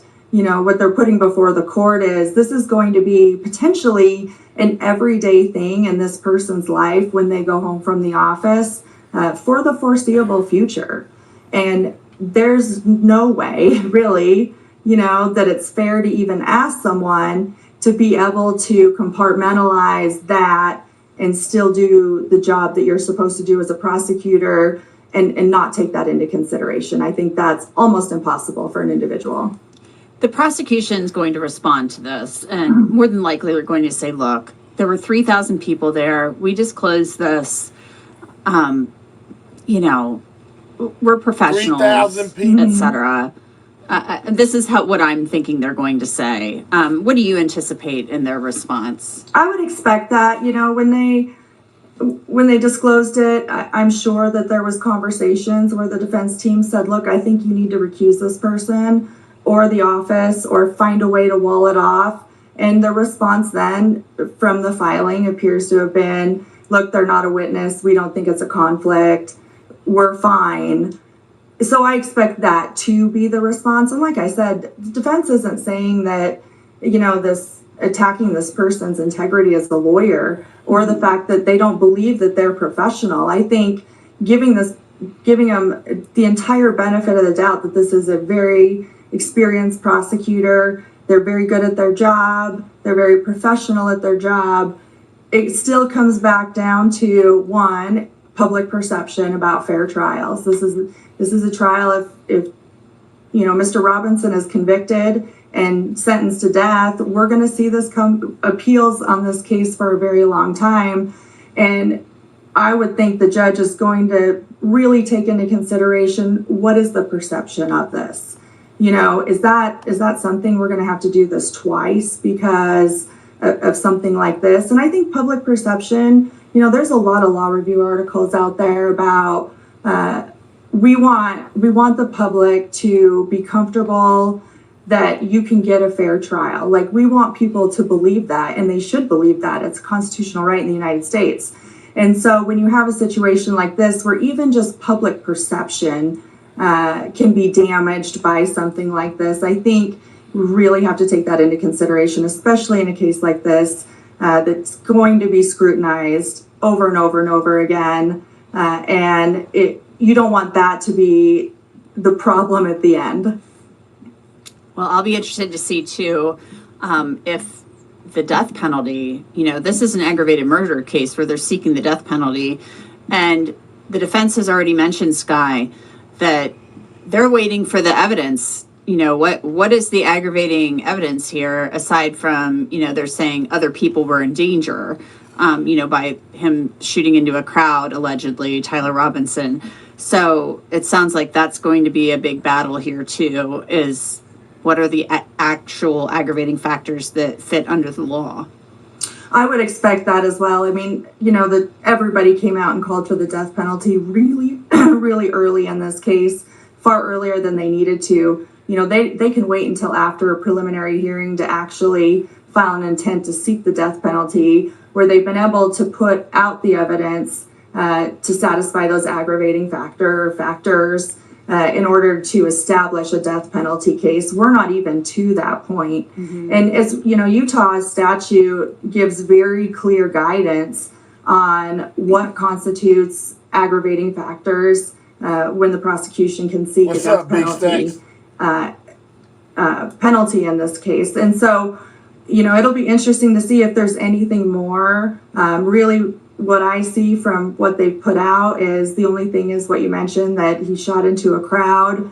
Did that really endanger other individuals? And did he have an intent even, or could another individual been harmed? Because really that's what they have to show, is not just that the deceased person was the target, but that there was something else. Had he shot one or two others, or a security guard been hurt in the mix of it, or something along those lines, I think then you probably get there. But I expect that the defense is going to fight this pretty vehemently. We will see what happens. Sky Lazaro, thank you so much. Thank you. And Tyler Robinson will be back in court in January. And that's all right. So Tyler Robinson will be back in court in January, guys. And if it was cut and paste, just super simple, we could all just say, all right, man, Tyler Robinson is the one that did this, without a doubt in our mind, right? If we go off of what Kash Patel says and, all the evidence that's being gathered and just go by what regular media tells you, right? Well, we got somebody opposing everything when it comes to this whole situation with Charlie Kirk. She's just not buying it. She's been asked by Erica Kirk basically to stop, with the lies, as Erica said. But the person said, hey, I'm not lying, man. Y'all are lying. It's inconsistencies on y'all side. And, well, anyway, she was persistent. They had a sit down, and everybody thought it was going to be over between Erica Kirk and Candace Owens. Oh, but no, it's not over. And Candace says she will not be stopping no time soon when it comes to justice for Charlie Kirk. She believes it was an inside job by the people that were close to him. She believes that Tyler Robinson may have been at the school, but she don't believe he was the person who pulled the trigger that unalived Charlie Kirk, guys. Candace Owens on Piers Morgan. Let's see how their interaction went. For a moment, you're right. And all these Egyptian planes were flying around tracking Charlie Kirk and Turning Point and Erica Kirk. Why? What is your theory? I don't know. I don't know. Well, what's your theory then? You must have an idea. My theory is that we should investigate everything strange that happened on that day so we can figure out what happened. The difference between me and you is that I have the courage to take the risks and ask the questions first, okay, before it's popular. You wait until it becomes popular and then you change your mind. Stop. And she made no request of you whatsoever, Erica Kirk, in 4.5 hours. Well, no matter what your opinion is about Candace Owens, and very few people don't seem to have one, she has a definite knack for commanding attention. Many people have been openly enraged by her theorizing on the assassination of Charlie Kirk. Many have been captivated nightly by what they see as either a thrilling real-time investigation into a colossal cover-up or a cynical strategy to exploit the most emotive and consequential news story of the year. Several of the Candace Owens claims are focused on Turning Point USA, the organization funded by Charlie Kirk, and now run. Guys, can we get the likes to 200? We need 30 more likes. Double tap that screen or click those 3 dots, hit that thumbs up, guys. We're also pushing for 58K subscribers, so if you're in the building, you haven't subscribed, subscribe. By his widow, Erica, who last week issued this firm request. She has been one of the main peddlers of these conspiracies, and she is making a huge amount of money on it. She is building her business off of these lies. What do you want to say to her and the other people that are putting these lies out into the world right now? Stop. That's it. That's all I have to say. Stop. Well, shortly after that, Candace Owens was invited to a lengthy private meeting with Erica Kirk, which is now the catalyst for frenzied speculation that she may be having second thoughts about some of her theories. Up, Lady She's also, I should add, marking the release of her new book, Make Him a Sandwich. And amid all of that, she joins me now for her first interview since the meeting with Erica Kirk. Candace Owens, welcome back to Uncensored. I told y'all it got so bad that Candace Owens and Erica Kirk had to have a sit down, guys. And this is Candace basically on her views when it comes to Charlie Kirk's unaliving, and what she told Turning Point USA and what they told her. Candace says she will not stop because she ain't lying. It's good to be with you at the end of another year. Yes, and what a year it's been, not least for you. It's fair to say your fame continues to rise, infamy, some would put it. But you're always a welcome guest on Uncensored. Let's get to this extraordinary meeting that you had with Erica Kirk. It came right after we saw her say in that CBS town hall, you should just stop with the conspiracy theories. So who approached who about you guys actually getting together? I was approached by Turning Point after Blake Neff, who works on Charlie's show, sort of fumbled this invite. It was, I'd almost say it was a fake invite publicly. And then in the middle of the night said, oh, Candace is not able to be here tomorrow. And they never messaged me. And I think there was quite a bit of public backlash with how they went about it. It just was just not the way that we try to set meetings. And so what happened after... Hey, guys, we got to get the likes up. Double tap that screen. We need 15 more likes to be at 200. We need way more likes than what we got, guys. Double tap that screen if you're on a mobile device, or click those 3 dots, hit that thumbs up. It helps out the channel. Everybody hit the like button. Was they reached out to me, said Erica would agree to do a live stream, just the two of us. And then after Erica's PR blitz, they reached out again and said that they felt that it was better for us to meet one-on-one as opposed to us sitting down having Megyn Kelly moderate, which was the idea originally. Right. And so where did you have your summit meeting? At a hotel here in Nashville. And a lot of a lot of your supporters, fans of your show, think that you may have been lured into a trap. Did anything while you were there make you think you were being lured into a trap? What's up, Sean? I don't know that a lot of my fans think that I was being lured into a trap. I think ahead of time they had some concerns, obviously. Of course, I don't want you to dislike and then like again. I want you to hit the like button one time so that you like it. If you already hit the like button, don't worry about it. I'm not talking to you. I'm talking to the people that's in the building that have not hit the like button, that have not subscribed to the channel. So if you one of those who have hit the like button or have subscribed to the channel or did both, I appreciate you. I'm not talking to you. Because I think in general, after you see a public assassination and you start tracking so many lies that are happening, there's going to be an understandable amount of angst that people feel. And I certainly felt the angst as well. I've obviously been very clear. Jay Taylor, you only get one chance. I'm going to tell you, I deport you. You know, I got more rockets than Elon Musk and more and deport people faster than Trump. So don't come over here trying to tell me what to do, talking about quit yapping. This is my show. I talk as much as I want. If you don't like it, I can send you to the moon. Make your next move your best move. Yeah, how about that? Shout out to that 67. Thank you. That I am suspicious of some of the characters that are at Turning Point USA. So I totally understand why the public was concerned. When you saw Erica, she was obviously angry about you in that CBS town hall. What was her demeanor like when you met her? Thank you, Kayla. Make sure you I don't think subscribe. that she thought she was angry in that. I think maybe that was the characterization from the public. I certainly thought she was angry as well. And she sort of clarified that she was a bit... No problem. No problem, Taylor. Let's get Taylor right on that ship, guys. I got any moderators awake? Yeah, let's get him on the trip in his favorite rocket ship. He finna zoom through the sky. We'll holler at you. Bye-bye, Taylor. You asked for it. You got it, my guy. We'll see you later, man. You know what I'm saying? Enjoy your unsafe trip. If your rocket blow up, it ain't our fault. We ain't got no insurance. Shout out to the gifts. Thank you, Kyla. Annoyed Kayla. By the questioning, the way in which Barry had set up the question with the podcaster Candace Owens, which I think was definitely being driven more by Barry Weiss's feelings towards me, long-running feelings towards me, than it was perhaps for the benefit of CBS and trying to pretend to be an impartial journalist. Congratulations, Taylor. So I think she was frustrated by the line of questioning, is what she explained to me. So how would you categorize the 4.5 hours if you were looking at it in totality? I'm great, Sean. What was How the you tone doing? of the conversation? Shout What do you out think to you both got Australia out in the of it? building.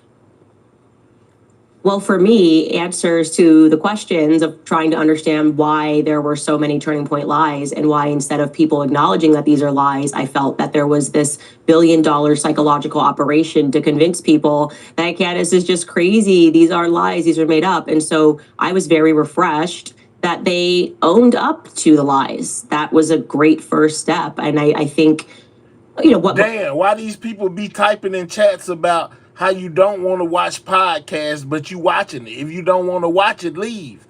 If you got a problem, we can deport you and help you and make your journey a lot quicker, you know?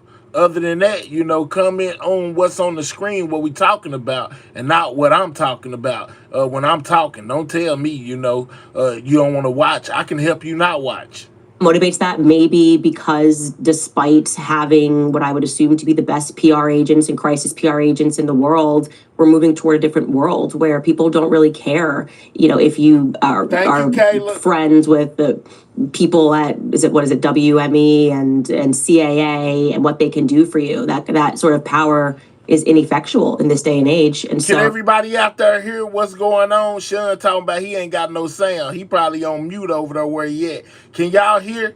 Let me know if y'all can hear what's coming out. Can y'all hear? Can y'all hear and see? The sound is good. All right. That means, Sean, you need to take your stuff off mute. You the only one that can't hear, dog. Oh, I think they recognize that, and that the public simply doesn't believe the story that they've been fed, and the psychological operation to convince us not to believe our own eyes or to trust our common sense instincts has failed.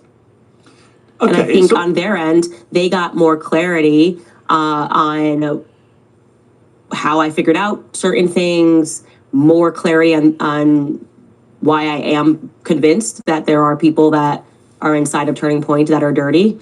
And I was She said there are people, in her opinion, that are inside of Turning Point that are dirty, guys. She's standing on it. She said she went into that interview, into the meeting and stood on it as well. Thank you, Kayla. To share more with She said she told them this. I'm off record, and I think that they got more clarity in exchange. Before we get into some of the sort of specifics, is there not a danger here? I've already seen it in some of the reaction of people that follow your show. Is there not a danger that in seeking to be the one that exposes the truth, and I don't know the truth about We'll holler at you. Don't worry about how much I talk. You don't talk enough. Let's deport you. Congratulations. You just got deported. We don't care what you talking about. You know what I'm saying? We don't care if you go wherever you want to go. This on the screen. You can go look it up. Piers Morgan. You can go watch it without any kind of commentary at all. You can go watch it with just them. Nobody talk. You know what I'm saying? Let's get you right up out of here. You just got deported. We'll holler at you. What happened to Charlie Kirk? I work on the assumption that this lone, twisted, weirdo Tyler Robinson killed him for whatever reason, and I suspect personally that is how this will play out. However, I have an open mind in the sense that we still don't really know what happened with President Kennedy's assassination. I found the attempted assassination of Donald Trump very odd in the way that's been handled by the authorities and so on. I'm not naive. As a journalist of 40 years, I'm not naive enough to say every single thing you've been saying is obviously baloney, because I don't know. And we'll get to some of the more specific details. But is there not a danger, Candice, that by having a 4.5-hour private meeting, rather than doing it in public, that all you're really going to do, collectively actually, you and Erica Kirk, is fuel the conspiracy theories about what you may or may not have discussed in that meeting, what you like 7-year-old girls. Let's get a movie right up out of here, man. We don't condone any kind of mishaps with little kids, man. What's wrong with you? Let's get you right up out of here talking about people talking like 7-year-olds, man. Where your mind at? Part of the stuff that you've been broadcasting on your show she agrees with and doesn't agree with, and so on. Is there not a danger that this is the least transparent way of going about trying to get solutions here?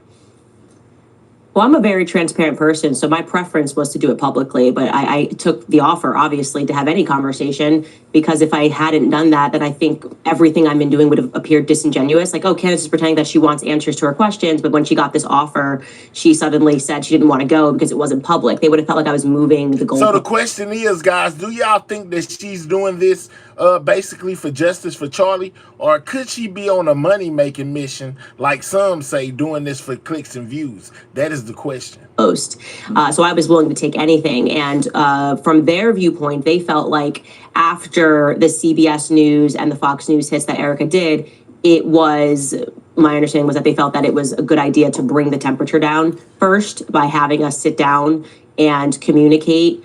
And that doesn't mean that they necessarily say, oh, well, that's it. Now we're not going to have any other public discussion. I'm hopeful they will. I think they should. I totally agree with you. More transparency, the better. Who else was in the meeting? Erica was there. Who else was there? Justin Strife, who is the Thank you, COO Mermaid. of Turning Point USA, and my husband was only there for a portion of it, and my cousin. So there were no lawyers. Friend of Charlie, absolutely. No. No lawyers. But they did phone their lawyer because I asked the question.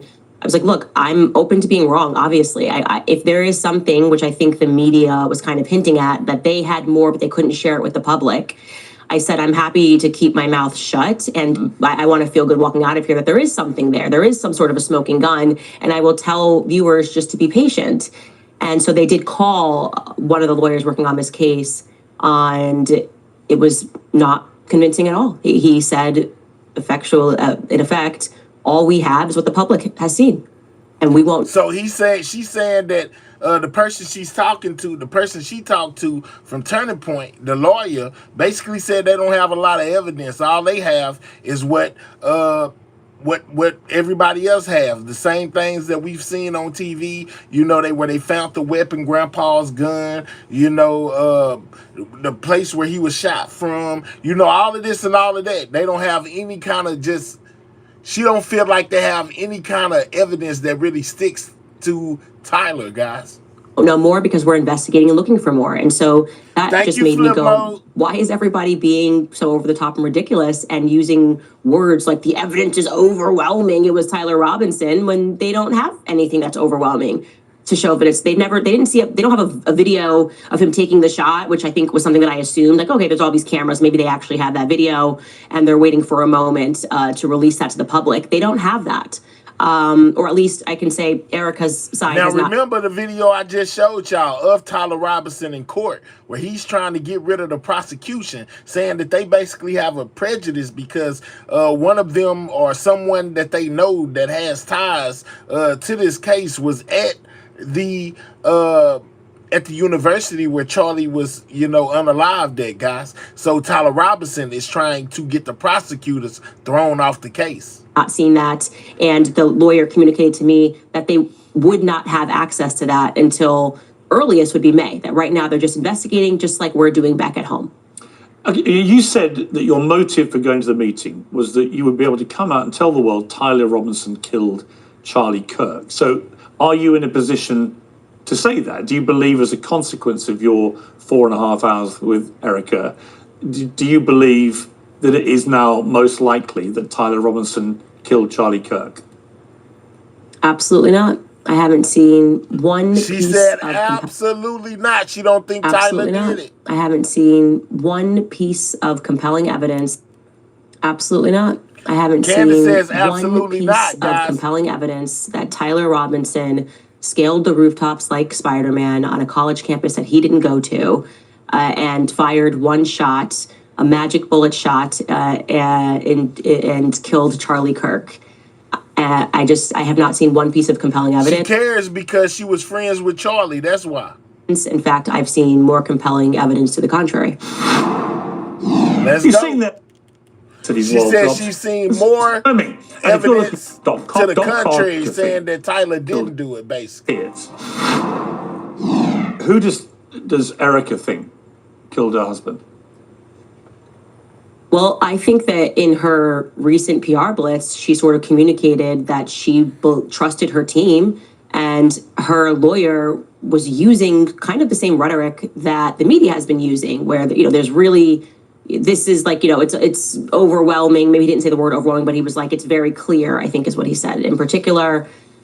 And then I pushed back and I said, what's clear? The affidavit? That's all you guys have? And I did tell him, if you would never be my lawyer, because it's just, a lawyer that's just kind of giving you adjectives, and I don't need a cheerleader. I need someone to be practical and to say, we don't have anything yet. I think the communication should be, we are hopeful that throughout this investigation, we are going to uncover more evidence that links Tyler Robinson to this crime. I do feel confident that he was involved in some capacity on that day. As I have said many times on my show, I was the one who broke the story that he was at the Dairy Queen throwing out clothes, a local Dairy Queen, throwing out clothes in a nearby cemetery. And so I do think he was involved, and multiple people were involved that day. And I think he did pick up clothes. I had communication with Lance's family. I had communication with Tyler Robinson's family. And for some reason, Lance is being protected, which I find to be very strange. His own family thinks he's guilty of more, and they find it weird that the feds kind of glossed over him, almost as though he was a Fed operative, like he was working on behalf of them. And we've caught the feds have lied a lot. It's just a fact. Turning Point USA people. She say the feds have lied. In a minute, she gonna bring up Cash Patel. Have lied a lot. That is a fact, which they have agreed to. They said that these were mistakes, but they, whether a mistake or not, the public was lied to. So this obviously, matters deeply to me, and it's just absurd that people would think that I'm doing this for clicks. I know Charlie. I knew Charlie. Charlie and I are very close, and it has been one of the most disgusting things She ever. says this is her answer. She is disgusted that people would think she would do this for clicks and views, guys. That's what she said. She knew Charlie. She was friends with Charlie. She was close to Charlie. That's why she's doing it. That's what she said. That it's just absurd that people would think that I'm doing this for clicks. I know Charlie. I knew Charlie. Charlie and I are very close, and it has been one of the most disgusting things ever that people first and foremost tried to start this psychological operation that Charlie and I hadn't spoken since 2019. They've lied about virtually everything that I've said on my podcast. I'm not going to let this go. Okay, I can't. We don't live in a country letting it go, guys. That is the embodiment of democratic principles. If Charlie Kirk gets publicly executed and the media apparatus is doing everything they can to cover the tracks, I would say to cover the tracks by demanding that there is no further inquiry into what happened on that day. All right, that is not a country that I can get behind. Let's get to some of the details, because it seems to me you've put up a lot of theories, but a lot of them don't seem to have a clear conclusion from you about what you actually think happened. I mean, you've been all over this now ever since Charlie was killed. What do you believe happened to him? Who do you think killed him? So I can't tell you definitively who pulled the trigger. I'm not going to lie to audiences and just put something out there that's not real. But what I can say is I feel convinced that the feds were involved.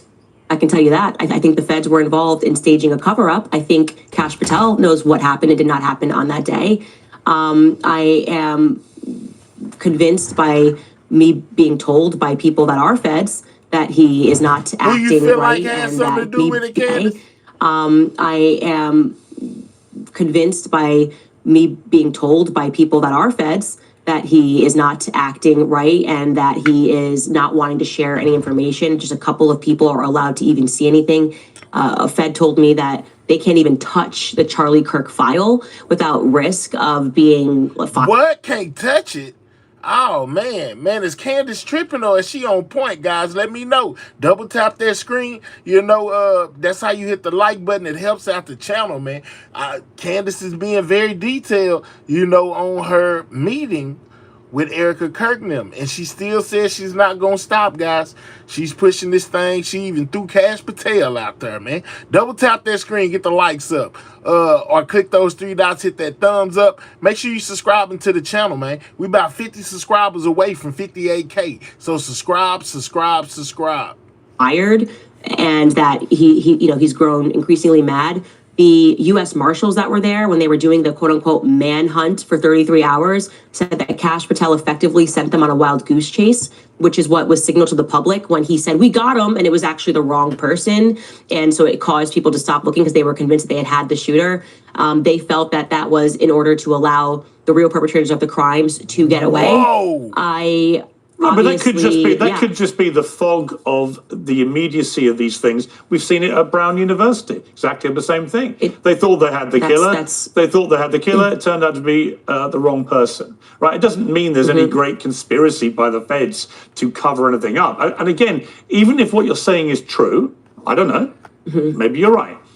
If what you're saying is true, what is it they're covering up? You've so far intimated or inferred something weird involving Egyptian planes.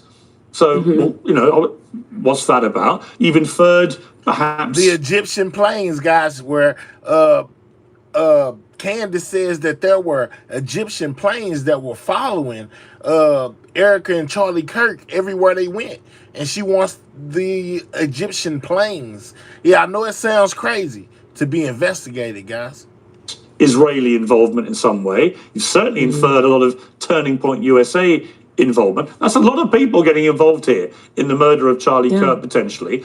But what I'm really curious about is, given you've been all over all this and you've been airing all these theories, well, which one is it? It can't be all of these things. Is it somebody? Well, of course, is it someone at Turning Point USA? I mean, who do you actually believe was behind this? Of course, it can be all of those things. And what's really ironic here is that there's a clip of Charlie in the last months leading up to his death where he speaks about the JFK assassination. And he says that multiple countries were involved, multiple people were involved, the LBJ was involved, the feds were involved. And he's correct. That is what it means. When there is a conspiracy, there are multiple people that are involved. Of course, there's not one person on a grassy knoll who shot JFK. Well, it might have been that. There are people who had to agree to it. There are people who would have had to. The Dallas police were involved. Candace, I'm answering your question. I'm answering your question. You're asking, why aren't you just going to point to one person? That to me, even that seems like a part of telling people not to believe their own gut. Obviously, for this to have been pulled off, there had to have been multiple people involved. There had to have been people at Turning Point that were complicit in having this happen. Now, who knows what their motivations are? Doesn't mean people at Turning Point. She's saying some of them at Turning Point is responsible. Maybe this person's like, hey, I'm going to help you. Hang on. Okay, let me stop you. Hang on. When you say obviously somebody at Turning Point, you are accusing right now people that worked with Charlie Kirk at the company he built, which is now run by his widow. You are directly accusing people in that company of being complicit in his murder. Oh, man, I ain't worried about her saying I was involved. Hey, man, that's on her. I know I ain't did nothing. I ain't got nothing to worry about, sir. You know, we're just watching what's going on. How do you feel about it? You feel like she's just making up stuff for money? You know, this is all for clicks and views? Or do you think that basically, you know, she's fighting for justice for her friend, Charlie Kirk? Right? I want to just be very clear connecting that dot. So I said that when there is a conspiracy, of course, there are going to be multiple people involved. So applying that same logic to JFK, right? Knowing, as I do and as Charlie did believe, that LBJ was involved, which then implicates the feds as having been involved, which then implicates the Dallas police station as being involved. I believe Israel was obviously involved, that they were the ones that wanted him dead for saying that what is now AIPAC should have to register under FARA. So there's motive. There are people that have to be involved on the ground that day. There are people that have to be willing to allow the perpetrators to get away. There has to be media that's complicit. And that's what literally Operation Mockingbird was. It was established to persuade the public. Candace, here's the problem. Well, hang on. It was established. Yeah, but here's the problem with everything you're saying. In this massive cover-up. You keep saying, and this is where people think you're prone to endless conspiracy theories for whatever reason. Okay. Is you keep using the phrase, they have to have been involved. So by that yardstick, what you're saying is, with JFK's assassination, and we recently had a lot of the files released, which did not conclusively prove any of these things, right? Now, again, I don't know what happened to JFK, but the one possibility you've not ruled in is he was just as simple as Lee Harvey Oswald. It might have been. We don't know. Right, so when you say the media has to have been involved, Lyndon Johnson has to have been. But my problem is you're stating all these things as facts. We can't do 63. So it's such a nonsense that to say this is Lee Harvey Oswald acting. You don't know that. That's just such a nonsense. Like, yeah, no, I do know it was not Lee Harvey Oswald acting by himself, and then that required national security to lock down the files, and that required the feds to impart, the CIA to impart Operation Mockingbird to convince the public that it was. You can't go against. There's a grieving widow. Don't look further into it. Don't believe your own eyes. But let me just say, this is your Candace. It was a grand conspiracy that killed JFK. And I am going to say that confidently. And I just think we have to grow up. We have to grow up. We can't keep pretending Lee Harvey Oswald killed JFK. Fine. We can't keep doing that. That is your opinion. Candace Today's show say, is sponsored by she basing her stuff in facts. Oxford. He say that's your opinion. It's not a fact. It's a fact.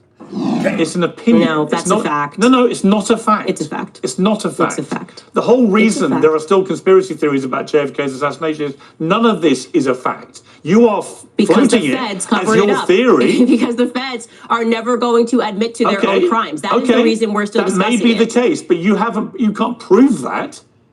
Yeah, well, I can prove common sense that Lee Harvey Oswald did not stand on a But you grassy admit it's your knoll and opinion. assassinate a president. And Okay. LBJ, like Charlie says in that clip, which people should go pursue. Yes, I know Charlie all of said the that. weird things that happened that day that were unusual, and LBJ All right, but let's decided get not back to to ride that all right, day. let's get And then back to- suddenly he reversed course on all Okay, of JFK's let's move policies, off and from he was JFK. fighting AIPAC. Israel killed JFK. All right. Now, going back to your point about Turning Point USA, Yes. and the ridiculous idea that implicating, this is a $100 million organization. Yeah. Common sense. If this was not even a high-profile political assassination, and this was just a guy who worked at a company that was $100 million, right? Common sense inquiry is, was there a financial motive for this person to be dead? Okay. This is like Sherlock Holmes 101. And this is what I mean when I say that the public no longer trusts the media because you're acting us to be stupid. And we don't want to do that. We actually don't want to pretend that we're Let's go, clinical Candace. idiots who can't assess things and go, oh, there could be a massive motive here to have Charlie dead, especially when it seems very strange that Bibi Netanyahu, when nobody even had a clue of what happened, this guy's doing the rounds on Fox News and saying, I didn't kill Charlie Kirk. That's kind of weird. Did you feel compelled to jump on to Piers Morgan's show and say, just so everybody knows, I didn't kill Charlie Kirk? Why would he say Right, that? so Why I was he wanna- so I- involved but as somebody who's Candace, fighting I a wanna get- 97,000 front war? Candace, I want to get to the reality of what you're actually saying. So when you say that somebody at Turning Point USA, Charlie's company, was complicit in his murder, who was? I believe that there were multiple people at Turning Point who are, as I have said many times, my exact words are, they are engaged in a cover-up of what happened to Charlie on that day. No, but who I've was been involved very- in his murder? I didn't say that they murdered Charlie. You said My that show, people I've at been very Turning clear. Point were complicit in his murder. No, my exact sentence that I said was that there were people at Turning Point who are engaged in a cover-up. No, you didn't. I believe Sorry, you that didn't. thoroughly. Candace, you didn't say that. You said literally. I did say that they on were, my entire You said show. there were people at Turning Point complicit in his murder. Okay. That's what you said. When you and I were discussing, that's why I said, let's go back. I was applying the logic of a conspiracy to JFK. I said, okay, if JFK, you have people that are complicit. Of course, Let's if you forget apply that JFK. logic, if there Let's is a forget conspiracy, JFK. there's going to be multiple people that are going to be complicit by the time, in order for a large stage murder to But you happen. specifically so I was using said, an you didn't analogy say of complicit in a JFK. cover-up. You said complicit in the Let's murder. get the likes up, guys. Double tap that screen if you're on a mobile device and click those three dots. Hit that thumbs up. Let's make sure we subscribe to the channel. If we're new, we're like 50 subscribers away from 58K, guys. Subscribe. Because I said, who at Turning Point Let was me involved clarify for you. in his murder? And Let you me said, clarify for you. Okay, you can keep saying what I said, or you can listen to what I am saying. Okay. When I was using the analogy of JFK and we were connecting it, I was basically pushing back on you because you were suggesting that, all of these people being involved would be crazy. So I was applying the No, I analogy said of I what don't happened to know. JFK. Well, you actually, if you go back and I listen, said I were don't know. suggesting that a I said conspiracy. you don't know either. You're floating theories. When we started which are talking about you're the JFK perfectly thing, entitled. Listen, let me make it clear. Piers, I really think you're not holding on to your thoughts here Candace, let correctly. me, Okay, let me not spell holding out on to my your thought thoughts. very clearly When we to you. started talking Let about me spell- JFK, hang the on, implication Candace, that you were hang on. making Let me was that it explain was my thought to crazy you. to suggest that multiple Let me people could have explain been my involved thought in to you. different levels. Candace. I was then connecting the dots and saying that in Okay. order for the JFK assassination to happen, there had to have been tons of people that were complicit, I understand. right? I heard what you Maybe said. you're the person who takes the cameras down. Maybe you're the I person understand that what you're told him saying, to drive Candace. that day. Maybe you're LBJ. So they're not all complicit in the murder, Right. but they're all at different varying stages involved in the cover-up, Okay. right? So that's what a grand conspiracy actually is. Okay. And I do believe, so you don't have to go back and we don't have to go through it. I'm telling you what I think about Turning Point. I am very known for being honest about what I believe. I'm not exactly a person that you got to pull teeth on. Sure. I believe that there are people at Turning Point who are engaged in covering up what happened on that day. But were I any have of them named- engaged in the planning of the murder of Charlie Kirk? I wouldn't know how it was planned. Absolutely, I cannot confidently make that statement. I can say confidently that I know they're engaged in the cover-up because I've been investigating what happened on that day and what transpired thereafter. I've been clear. I've named those people on my show. I've said they are engaged in a cover-up and I've listed the lies. So you don't have to try to make something out of what I didn't say. I tell you what I think. It's already controversial. We don't need to get more controversial, okay? Do I think someone at Turning Point pulled the trigger? No. Obviously, I don't think someone at Turning Do you Point think pulled the trigger. We don't anybody at even know Turning who Point did pull the anybody trigger. at So how can Turning I say Point that they're... did anybody at Turning Point, in your opinion, know that Charlie Kirk was going to be murdered? There is specifically 2 people at Turning Point USA, and I have communicated that information to Erica and Justin Strife that I would not be surprised if they had foreknowledge of Charlie Kirk being assassinated. But do you have any evidence? I'm not going to name. I am not going to name those people, okay? Because it's not right for me to name those people until I know for a fact that they did. Did you give the names Did you give the names to Erica? Yes.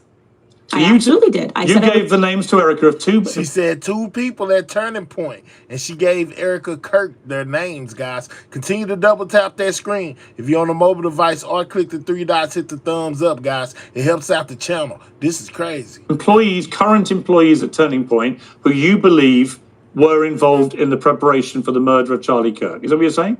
I told them that if I were in your shoes, these would be 2 employees that I would look further into. That's And what evidence do you have that they had any prior knowledge of the murder?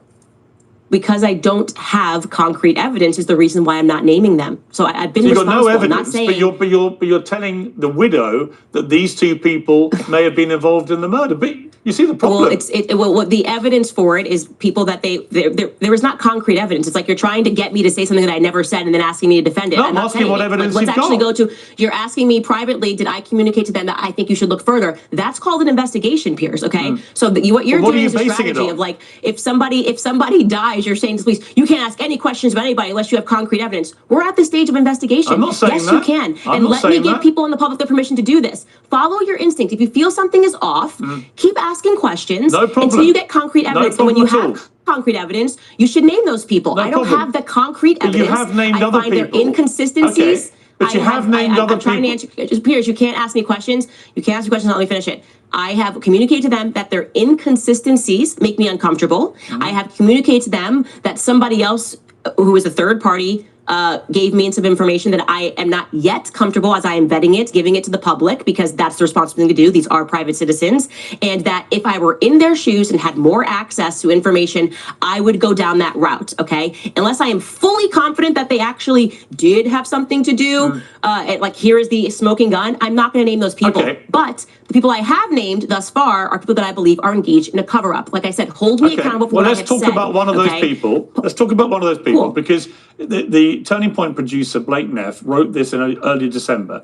Ever since Charlie's murder, Candace Owens has leveled a flood of allegations against people at Turning Point USA, people at Turning Point Action, and people who work for the show. She has made them against some of Charlie's closest friends and against some of his most dedicated employees. She suggested that Michael McCoy, Charlie's chief of staff, knew Charlie would be murdered, was happy that he died, and stayed silent because he was told he would be the next Charlie.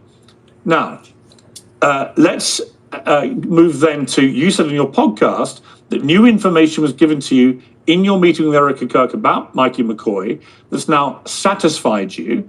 On a video on the 27th of October, you devoted a whole episode to this guy and his supposedly I never strange said I behavior. had information that satisfied me about Mikey McCoy. Well, okay, well, I'll ask you to That's not a clarify. direct quote. Okay, well, you can clarify Okay. that in a moment. But let's hear what you Yeah. said about Mikey McCoy before the meeting. So we decided to slow this clip down, and we're going to watch this clip slow down so you can see that it is exactly 834 milliseconds from the time that you hear the shot. That is how long it takes for Mikey McCoy to put the phone to his ear. Now, why is that precise timing so important? Because there's no dialing. Mikey didn't have time to dial, okay? You can't dial and put your phone to an ear in 0.834 seconds. Now, what was the new information that you got in your meeting with Erica about Mikey McCoy? So I'm sorry your gotcha is not going too well, but I never then said, I am now satisfied that Mikey put the phone to his ear. What I presented to the public was No, what I Erica didn't say gave to that. me. Sorry, just to clarify. Yeah. No. Yeah, well, you did say No, you have inferred information on your that's satisfied. podcast. Well, let me give you the chance to clarify. It's a very familiar story when it comes Candace Owens on Charlie Kirk, guys. How y'all feeling? Is it for clicks and views? About Or does she really care? Let me know. /Piers. You inferred on your podcast after the meeting with Erica that you'd received new information about Mikey McCoy, which had changed your mind. Would that be the best way to categorize it, or changed No, some I of never your said mind? that. I just presented it. Well, the only thing that I clarified on my podcast, if that's what they're getting wrong, is that some people thought that he was using a nickname that was his middle name. And actually his real name is Michael, like first name Michael, because I was like trying to find something and I was like, oh, maybe he's actually using his middle name. So that's what I clarified on my podcast. And you were given Beyond call that, logs, is that I right? presented. You were shown call logs? You were shown call logs? They gave me a printout of Mikey's call logs, and I gave it to the public. That's it. I mean, they're saying this, and then the public obviously comes So back do you and says, well, believe how do we know Mikey that these are- McCoy had any prior knowledge of Charlie's murder? I can't say that he had prior knowledge of the murder unless I have something concrete. I can't say anything about prior knowledge. What I can say is what happened on that day. Mikey's behavior is weird on that day. I find it weird, like I said in the podcast yesterday, that what has been communicated to the public is like he called Erica instantly. First thing he did was call Erica instantly. And that's actually the call logs show that he didn't call Erica instantly. But what are you suggesting he called about his this wife guy? 'Cause instantly, and then he had 3 as ways. you know, when you've got a and massive then platform, and then but showing Candace, his call logs here's the showed that problem. Blake Neff actually You have didn't a tell the massive- truth about what happened on that day. But here's the problem, Candace. You have a massive platform, as you know. Millions and millions of people hang on your every word. When you devote a large part of an entire episode to the strange behavior of Charlie Kirk's chief of staff, you are putting a target on the guy's back. You're inferring it has something to do with this, or something to do with some cover-up, or whatever it is you're inferring. You know what you're doing when you do that. When you saw Erica Kirk, did you say to her that you believed there's something suspicious about Michael McCoy? Was she able to explain to you why there isn't? Or does she share your view that he is somehow complicit in this in some way? Well, we actually dedicated more time to speaking about his father, who I think it's strange to me that that man calls himself a pastor. I communicated fully that everything about that man makes my skin crawl. I think he's a bad person. I think he's involved with bad people. And this is obviously, Mikey's a son. And, I asked a bit about Rob McCoy and Mikey McCoy's relationship. I would just like to be clear. I am not going to be emotionally conditioned to believe that asking questions when we aren't getting any answers is the crime itself. The crime was when Charlie got shot in the neck. So, but you've already said, you've already said though, you told her. The easiest way to remove, the easiest way, let me finish. You can't ask me questions, not let me finish. You're contradicting what you've just said to me. But you have to. You said to me earlier, what did I contradict? You said you gave 2 names of people in the Turning Point organization that you believe are complicit in some way. You gave those names, but you wouldn't name them because it wouldn't be right to do that. But you did name this guy, Mikey McCoy, who was the chief of staff. Because his actions are strange. You're 2 different things. I really, Pierce, I think you're having trouble holding on to 2 buckets of thought here, okay? You said, in regards to someone that was complicit in murder, that is a very serious allegation. I gave them names of people that would not surprise me if they did have foreknowledge of Charlie Kirk's murder. You are now shifting gears and you're asking me about Mikey McCoy and why I am raising red flags about his behavior on that day. Because I believe his behavior on that day was weird.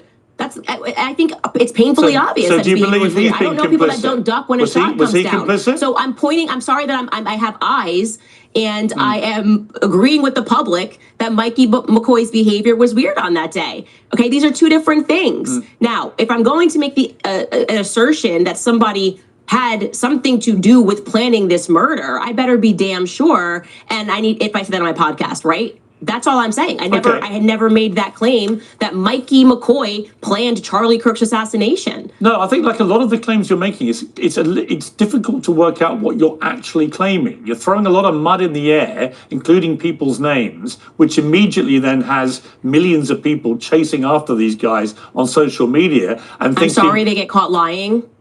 Like, I'm sorry, what is this? This is like, the public is actually being abused, okay? Let's stop pretending that the victim Are they, or do you just Rob want them McCoy. to think they are? No, the public is being abused because you're basically saying, stop noticing that people at Turning Point USA are lying. No, I'm not. How dare No, Candace I'm not. and the public know? Yes, you are. No. How dare Candace But when and the there's an public know? emphatic repudiation of what you're saying. If Mikey lies and Rob McCoy lies and Blake Neff lies, and yes, all of these people have lied on record after the assassination. And the public goes, hey, that's kind of a weird lie. You're like, how dare you put a target on their back by noticing that they're lying? I mean, what weird psychological operation is this? Do you believe? Don't lie. Okay, but do you Don't believe? lie. Do you believe Erica Kirk has been lying about it?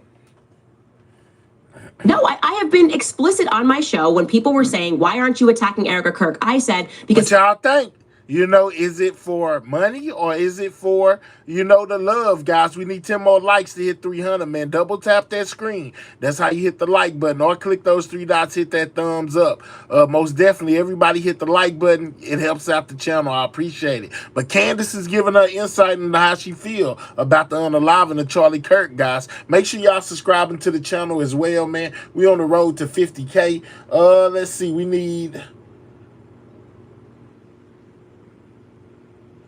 need 20 more subscribers, guys, to hit 58K. If you ain't subscribed, please subscribe to the channel, man. Erica Kirk has not lied. If to the extent that she lies, I will call it out. And that is why I did call out when she lied, okay? When she said Charlie Kirk never received any text messages the night before saying that he was worried about that he was going to get murdered tomorrow.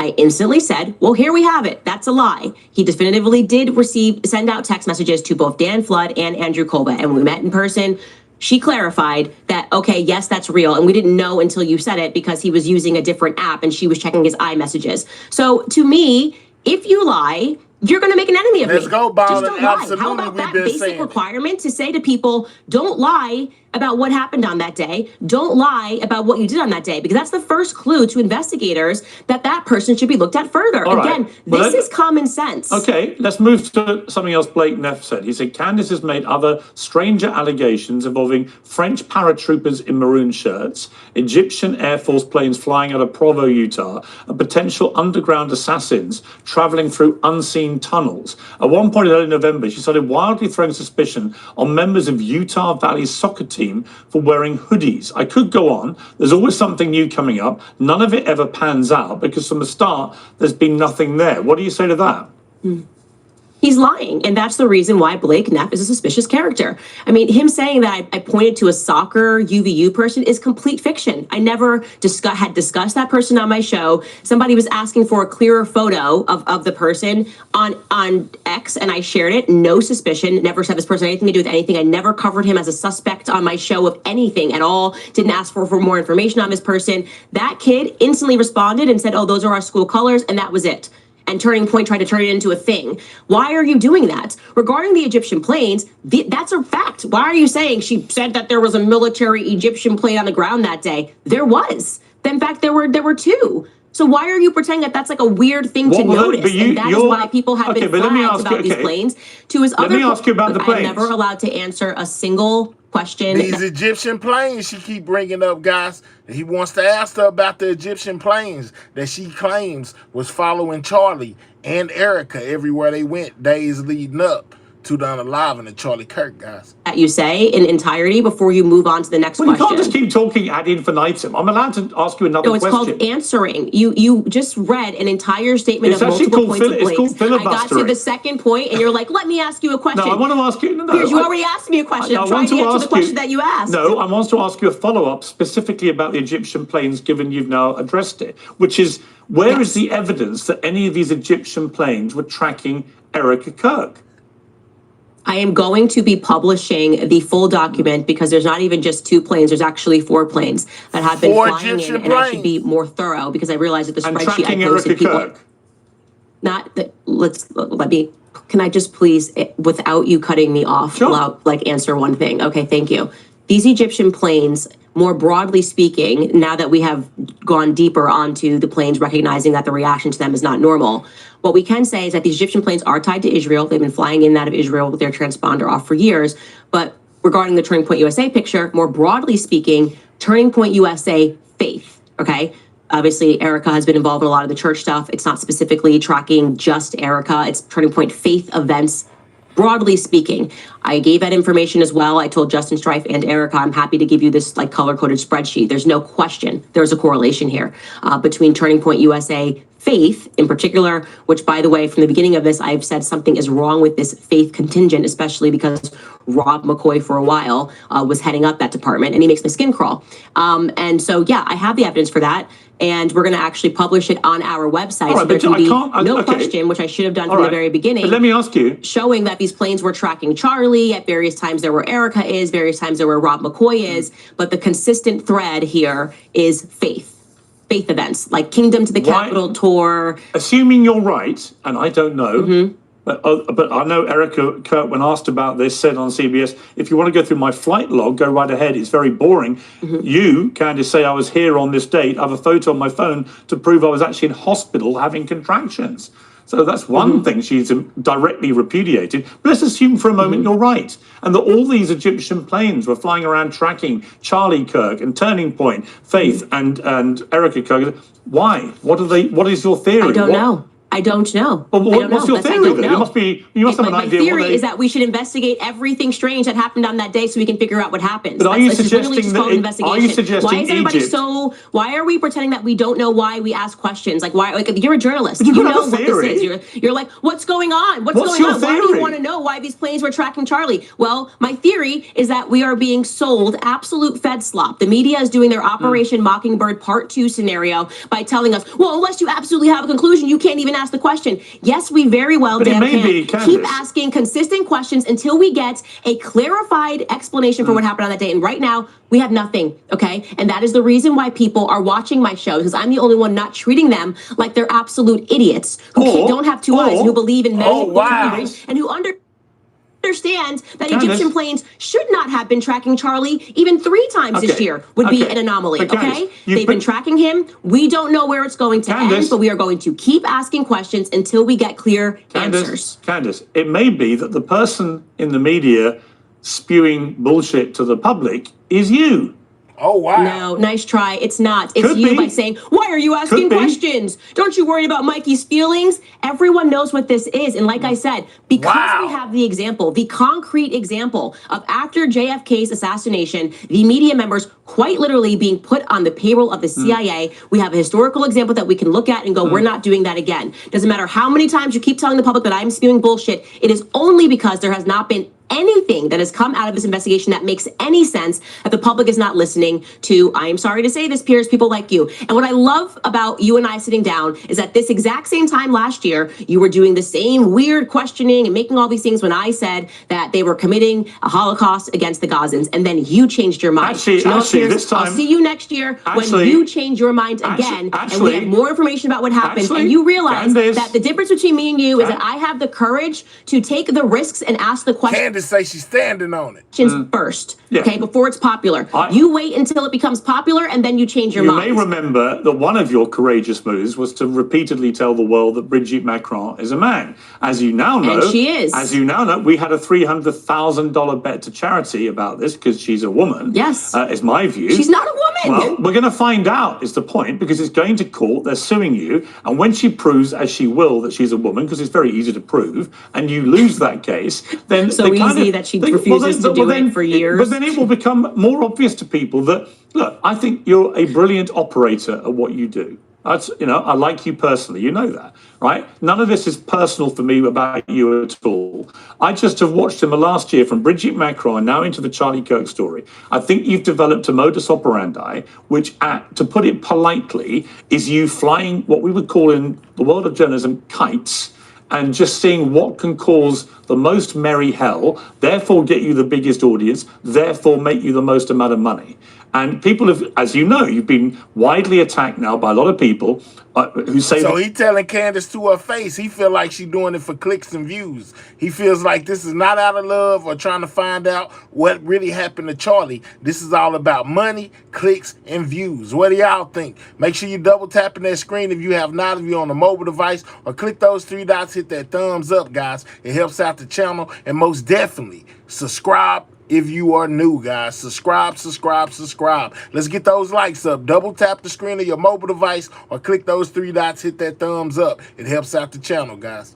That you're just a ghoul, a vulture. You're doing this deliberately. You're inventing things or just flying ludicrous conspiracy theories to make money. Now, again, Candace, I don't know that you are, but I do know celebrity. Can you not interrupt me? By your rule, I do think it's pretty rich It's pretty rich coming from you is all I'm going to say. That's me putting it very nicely, given your background, your career, your celebrity involvement, Princess Diana. Wrong messenger is what I'll say right off the top, okay? Wrong messenger. What you are mistaking, or I guess we're not even mistaking because you know what this is. You're talking about power versus the people. And you are always on the side of power first. You're on the side of the Israelis. It's so horrible. And, I'm going to pretend I don't see tens of thousands of Gazans dying. I've actually been very critical of the Israelis, as you know, in the last year. Buttered. Everybody knows okay? It's very easy to present photos of 30 years of your life. Brigitte keeps teasing, Brigitte,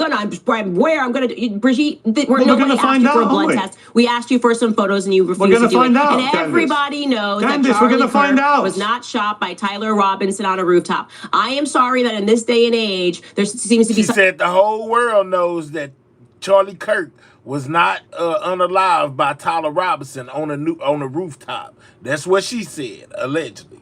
Such a shortage of... allegedly Tyler didn't do it. That's what I'm saying. But she most definitely just said that. Testosterone, that a woman has to be the person that states the obvious, right? I invite you to join me, and I know that you will by the end of next year, because they're not going to get away with what they did to my friend Charlie Kirk.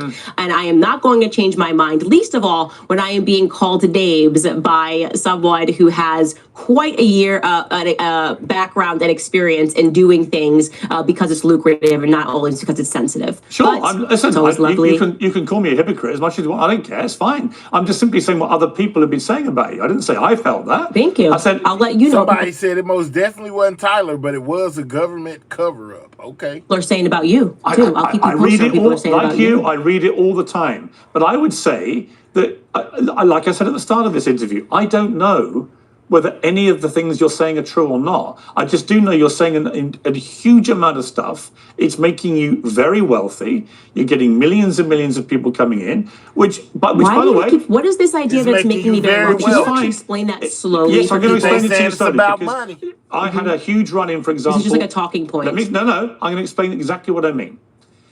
When Sandy Hook happened and Alex Jones began weaponizing the Sandy Hook tragedy and weaponizing the grief of the poor parents who'd lost their children. And I began to attack him in public. And then eventually there was a court case, and it turned out he'd been spewing deliberate lies, and that every time he spewed them, they found he made hundreds of thousands, if not millions of dollars in the immediate aftermath of spewing the repeated lies that it was all staged and the families were actors and so on, which he knew to be lies. And he made himself extremely rich and ended up with $1 billion defamation finding against him because he'd been deliberately weaponizing people's grief. And the charge... Yeah, I'm asking you to explain that. I'm explaining to you how was he making money? I'm explaining to you the analogy, which is there are, as you know, right now, a lot of people, from Tim Pool to the New York Post to others, who've come out very stridently in the last week, and say that's exactly what you've been doing with Erica Kirk. Yeah, but you haven't answered the question. So this is just made up. As I said, this is just all fluff. You're suggesting that I'm making money. Did I sign a new advertiser? Are we reading more ads? Do we put this somewhere else? Do we sign the more views you get on YouTube, the more money you make. Did I sell a T-shirt? Okay, but come on now, Piers. Money on YouTube? Are you kidding me? I was already in a top 10 podcast globally before Charlie Kirk was assassinated. And if you think that I would want my friend to be assassinated so I could go from being in the top 5 to being number 1, you're out of your mind. Okay, I'm telling you, disrespectful. But like the point is that everyone who is saying that I'm making more money cannot say how I'm making more money because it's just not true. Okay, so you're like, oh, she got a bump in viewership talking about Charlie. Your YouTube numbers everyone in the world because it was a public assassination. And then it went up in the weeks following, and it went back to normal. Candace, are your YouTube numbers up since you've been doing the Charlie Kirk investigations? What I am saying to you is that this is the exact same argument you guys had about Brigitte. So it can't, and then the same exact same argument. I think you were lying about Brigitte. About the Blake Lively thing. Okay, but what about the Blake Lively thing? So you can't keep saying that, oh, she's always in the top 10 because she's talking about something. Or this is my podcast and it's me. It's just me. People enjoy my podcast because I don't treat them like they're idiots. I don't treat them like they should accept that Brigitte Crone just can't present one photo of herself raising her kids across 30 years. It's just too much to ask. Oh my gosh, it's ridiculous. How dare you? It's such an intrusion of privacy. She'd rather file a transatlantic lawsuit than to just produce photos and put all of this to bed. That's the difference between you and I. So now there's this lie, this repeat lie from Kamala Chronicles, which we did looking into Kamala's background because it was relevant to the election cycle. Then we did the Blake Lively lawsuit. and they said, oh, she's trying to change her brand. That's the only reason her numbers are up. Then we went to Brigitte, which I lost, by the way. I had to get a whole career change when I first covered that story. So joke's on me if I'm doing this to make money, but I was willing to be fired to tell the truth. And then it's all about Brigitte. And now we've arrived at Charlie Kirk. I feel like there's something about that actually is just people not being willing to admit that what people appreciate about me and why they keep coming back is that I'm willing to take risks to tell the truth. No, I think it's don't get me wrong. I was already sold out on ads at the end of the year because our podcast was successful. Yeah, I have not sold a t-shirt, nothing with his name on it. It's just me. Candace, the reason I told the Alex Jones story is he did incredibly well out of Sandy Hook with his investigations. But as was established in the court case against him, brought by the families eventually, and I think we're going to see the same thing with Brigitte Macron and you, is that he was weaponizing deliberate lies for money. And I think you Brigitte Macron has a penis. I really want you to know that. Brigitte Macron does not have a penis. Brigitte Macron has a penis. No, she doesn't. I'm sorry. She had 3 children. Did she get it removed? She had 3 children. Yeah, you can have adoptive children. You can call somebody, but Brigitte Macron was born a dude named Jean-Michel Trogneux. Well, and I just feel, I want you to know that. I want you to know that Brigitte Macron probably stands peeing up. Probably pees standing up. The beauty is we have a big bet. I think Brigitte stands. And we're going to find out because it's going to court. And you will lose that court case. I think you will. Yeah. I am not going to lose a court case because Brigitte is presenting evidence that Brigitte was born a woman, because that's never even been offered. That's just their PR coming after and saying these things. Nobody believes that Brigitte Macron is just unable to present any pictures. Nobody's asking for blood. All right, let's wait for the court case. Let's wait for the court case. Okay, great. Now, look, and you will be proven wrong again unless there's just federal corruption. Okay, in the fallout from your encounter with Erica Kirk, Nick Fuentes said Candace Owens is done. All out. What a letdown. Tim Pool has called you evil. He says you're motivated by the fact you were secretly in love with Charlie Kirk. Is that true? This is such ridiculous. Like, this is what I mean. Hey, Pierce asked her all the questions, say she was secretly in love with Charlie. Wow. Shout out to Unapologetic for those gifts. Thank you. Like it's like LOL Fed Slop. Oh, did Tim Pool say that I was secretly in love with him? It's so, come on, there's no substance to this. This is so ridiculous. It's by any means necessary, come out and attack Candace. The New York Post did an article that it was honestly amazing fan fiction. They even said that we used to work at Daily Wire. I'd throw my keys at my staff, and my staff hated me. I did not drive to work a single day when I was at the Daily Wire. They had a driver take me there. So we're just now in this weird spot where they're just making things up every single day. They said that my husband had a Qatari passport, and I just ignore it. And I keep investigating because I know what it's meant to do. It's meant to distract me. I'm very aware of what these people are trying to do, and it's not working. So I don't really feel Which of your theories? Fuentes and Tim Pool. All right. Which of your theories when you were with Erica did she think was convincing? We didn't. What do you mean by that? Well, did she think that Israel was involved? Did she think that there were French paratroopers involved? Did she think the Egyptian planes were complicit? Did she believe that Turning Point employees were involved? Which of the many theories I wasn't. I guess. Did she think is actually got any merit to it? I think you're characterizing it like I sat down and tried to convince her of my theories. That wasn't the nature of the meeting that we had. I shared information with her and told her, what the feds were ignoring, and these are the things I'm looking into. Obviously explained to her about the Egyptian planes and this bizarre connection to, Turning Point faith events and tours. And yeah, it was kind of like sharing the information with her. So there was nothing that. But again, here's my problem, Candace, with the whole thing. Everything is like you're just asking questions, you're sharing information, you're doing this. But when I actually ask you to be specific about what did what, that's where it all hits a shuddering halt. You don't know, do you? You don't actually know, anyway. Of course, if I actually knew who shot Charlie Kirk, I would be instantly publicizing it. I'd say, I figured it out. That's not how an investigation works. Pierce just doesn't work like that, okay? You have to follow the clues until you arrive at a conclusion. Of course, I cannot confidently state that it was, John Smith who shot Charlie Kirk from the left side. I don't know that yet. I don't know that information yet. And when I do know it, I will publicize it without question. I just am pointing out the inconsistencies, the lies. He was not shot with 30-06, and he did not have a Man of Steel neck, How do you and know? that's completely made up. Well, actually, that's going to be my show today. I do now factually know that that Man of Steel thing was made up, and that never came from the surgeon's mouth. So again, we have another lie. We have another lie coming out of Turning Point USA. Put in quotation marks that lie, that it was a direct quote from the surgeon. That was made up. So yeah, I'm going to keep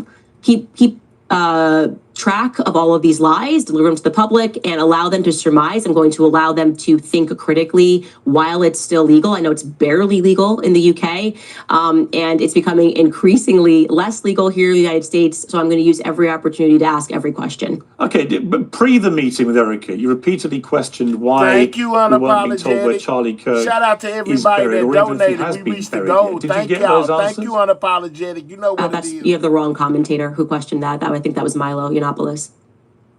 You've never questioned, you've never asked where Charlie's buried? Nope. I just communicated to the people that he had a Catholic funeral mass, which, because people were saying I was lying about him going to a Catholic church, which was another random attack that I had to endure. So I never said that people don't know where Charlie Kirk's buried. That's just the wrong commentator. Do you know where he's been buried?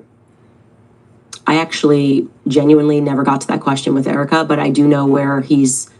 I think the implication that Milo made, again, you'd have to ask him, Thank you, was that he's not Amanda. buried. I do know where there is a spot for him to be buried, or to Let's go, be held Unapologetic. in a mausoleum.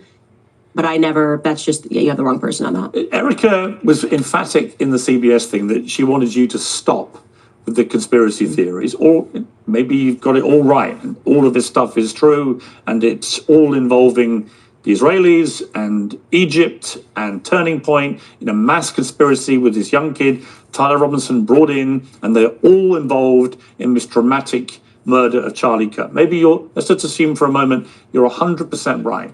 But she did tell you publicly before you met to stop. What's clear is you're not going to stop. So is she okay with you now continuing to talk about your theories, or does she still want you to stop? Well, she didn't ask me to stop. If that's the question that you're asking, is throughout that meeting, Well, she she say, did "Can you publicly, stop?" obviously. So your response to that is what? I'm telling you that then we had a conversation, and I was not asked throughout that conversation to stop. And to the contrary, I shared information that I had, and I got information from them. Right. That helps. So me you will to carry on. focus. You will carry on. Yes. With the theories. Yes. Until I feel confident of who killed Charlie Kirk, I will not stop investigating this. And Erica is okay with you doing that? I don't know how many other ways to answer your question other than saying she did not ask me or request for me to stop in person. And when we spoke about that moment, she felt that Barry Weiss was being Barry Weiss. And she made no request of you whatsoever, Erica Kirk, in 4.5 hours? Request in what sense? About how she would like you to conduct yourself about the murder of her husband going forward? No. Nothing at all? No, she didn't make a request for me to conduct So she myself. says in Erica any way. never told her to Any stop of the in theories that you've been I putting think out? she probably knows me through the lens of her husband, so I don't know if that would be a thing that she would have done. But no, she did not. She did not ask me to conduct myself in any way. That seems to just be coming from the media, how I should conduct myself. Am I right in thinking that your mind has taken you to a place where you genuinely believe that Israel, Egypt, Thank you for the mo. Turning Point employees, and Tyler Robinson, and potentially others, but they were all involved in the murder of Charlie Kirk? Well, to be fair, I think we're all putting Egypt in parentheses because we kind of don't think that we have exactly a strong Egyptian lobby here in the United States. And there is a lot of historical precedent with Israel kind of using Egyptian planes or using the Egyptian narrative when they want to accomplish things. So, I mean, I just pointed out that this is an Egyptian plane, but Israel, I got tons of questions about. Yeah, I think Israel is a very good place to start when Bibi Netanyahu is just denying and just way too involved in the beginning. That was weird. Everyone felt it was weird, and they were right to feel that it was weird. And when Bibi admits that he called him two weeks before and invited him to Israel, like, what's that about? People are being, and also because it just happens to be that from the very beginning, Zionists don't want us investigating the Charlie Kirk assassination. So it's just, I would say, the usual suspects. You are correct that I have and sent information, and it has not been denied by the Élysée Palace, the White House, or the Pentagon, that the French Foreign Legion was on the ground that day. Again, something that I flagged to Turning Point USA, Justin Strife, that for whatever reason, the feds don't want. Can we get the likes to 400, guys? Double tap that screen. You know, if you're on a mobile device, double tap that screen or click those 3 dots, hit the thumbs up. It helps out the channel. And most definitely subscribe to the channel if you're new. I keep you updated with all of the latest and breaking news, you know, going on around the world, guys. So make sure you subscribe to the channel if you are new. But most definitely, let's get the likes to 400. Double tap that screen, you know, most definitely support the channel. This information, which is a bit strange, or don't seem to be interested, or maybe so they're we add the pretending French they're Foreign investigating Legion it. to the list as well. Yeah, but the French Foreign Legion is like a bandit of, you know, I mean, what I've learned about them now is it's like it's a bunch of different countries. It's not just French people. And yeah, that all sounds about right to me. Is there anything else I can answer? You know, I think we've probably covered it. It's a lot of people involved in this murder. And my guess, Candace, for what it's worth, is it'll turn out none of that is true. And that it was Tyler Robinson who, for his own politically motivated reasons, hence brandishing the bullet casings with words like anti-fascist slogans and so on, that's why he did it. He believed that he'd been led to believe Charlie Kirk was a fascist, so he had to kill him.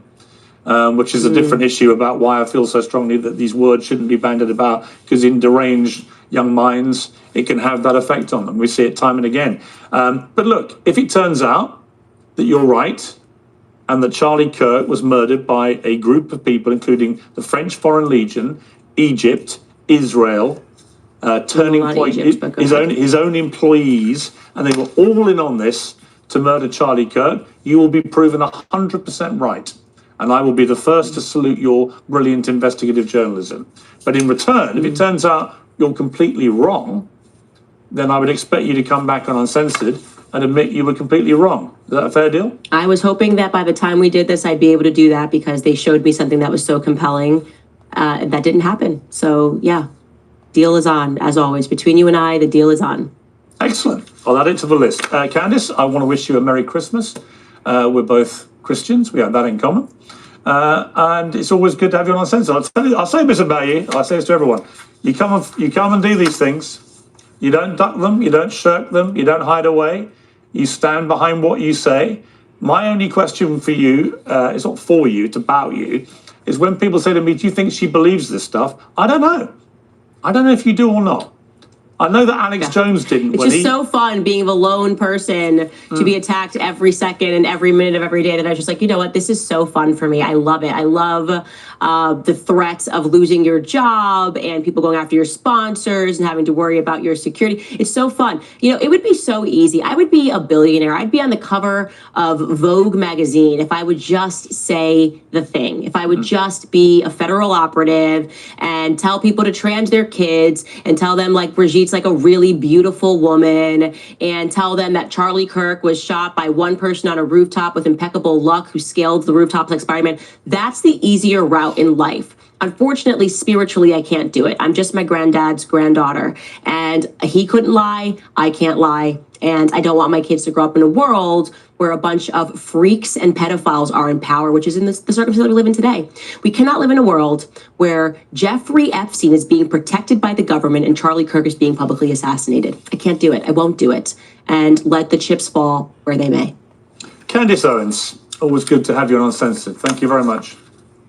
All right, y'all. So we heard from Candace, man, and she's standing on it. She says she is not backing down when it comes to this Charlie Kirk situation. She has her own beliefs. She believes it wasn't Tyler that basically pulled the trigger. If he was part of it, he wasn't alone. She believes that it's people from Turning Point USA that could have something to do with this, or the FBI, Kash Patel. I'm just saying, but contrary to popular belief, even though she had a sit down with Erica Kirk, she's most definitely not stopping, guys. All right, so since they brought up the Epstein files, man, we got Chuck Schumer, guys. He's looking to make the DOJ pay by suing them, guys. Check this out.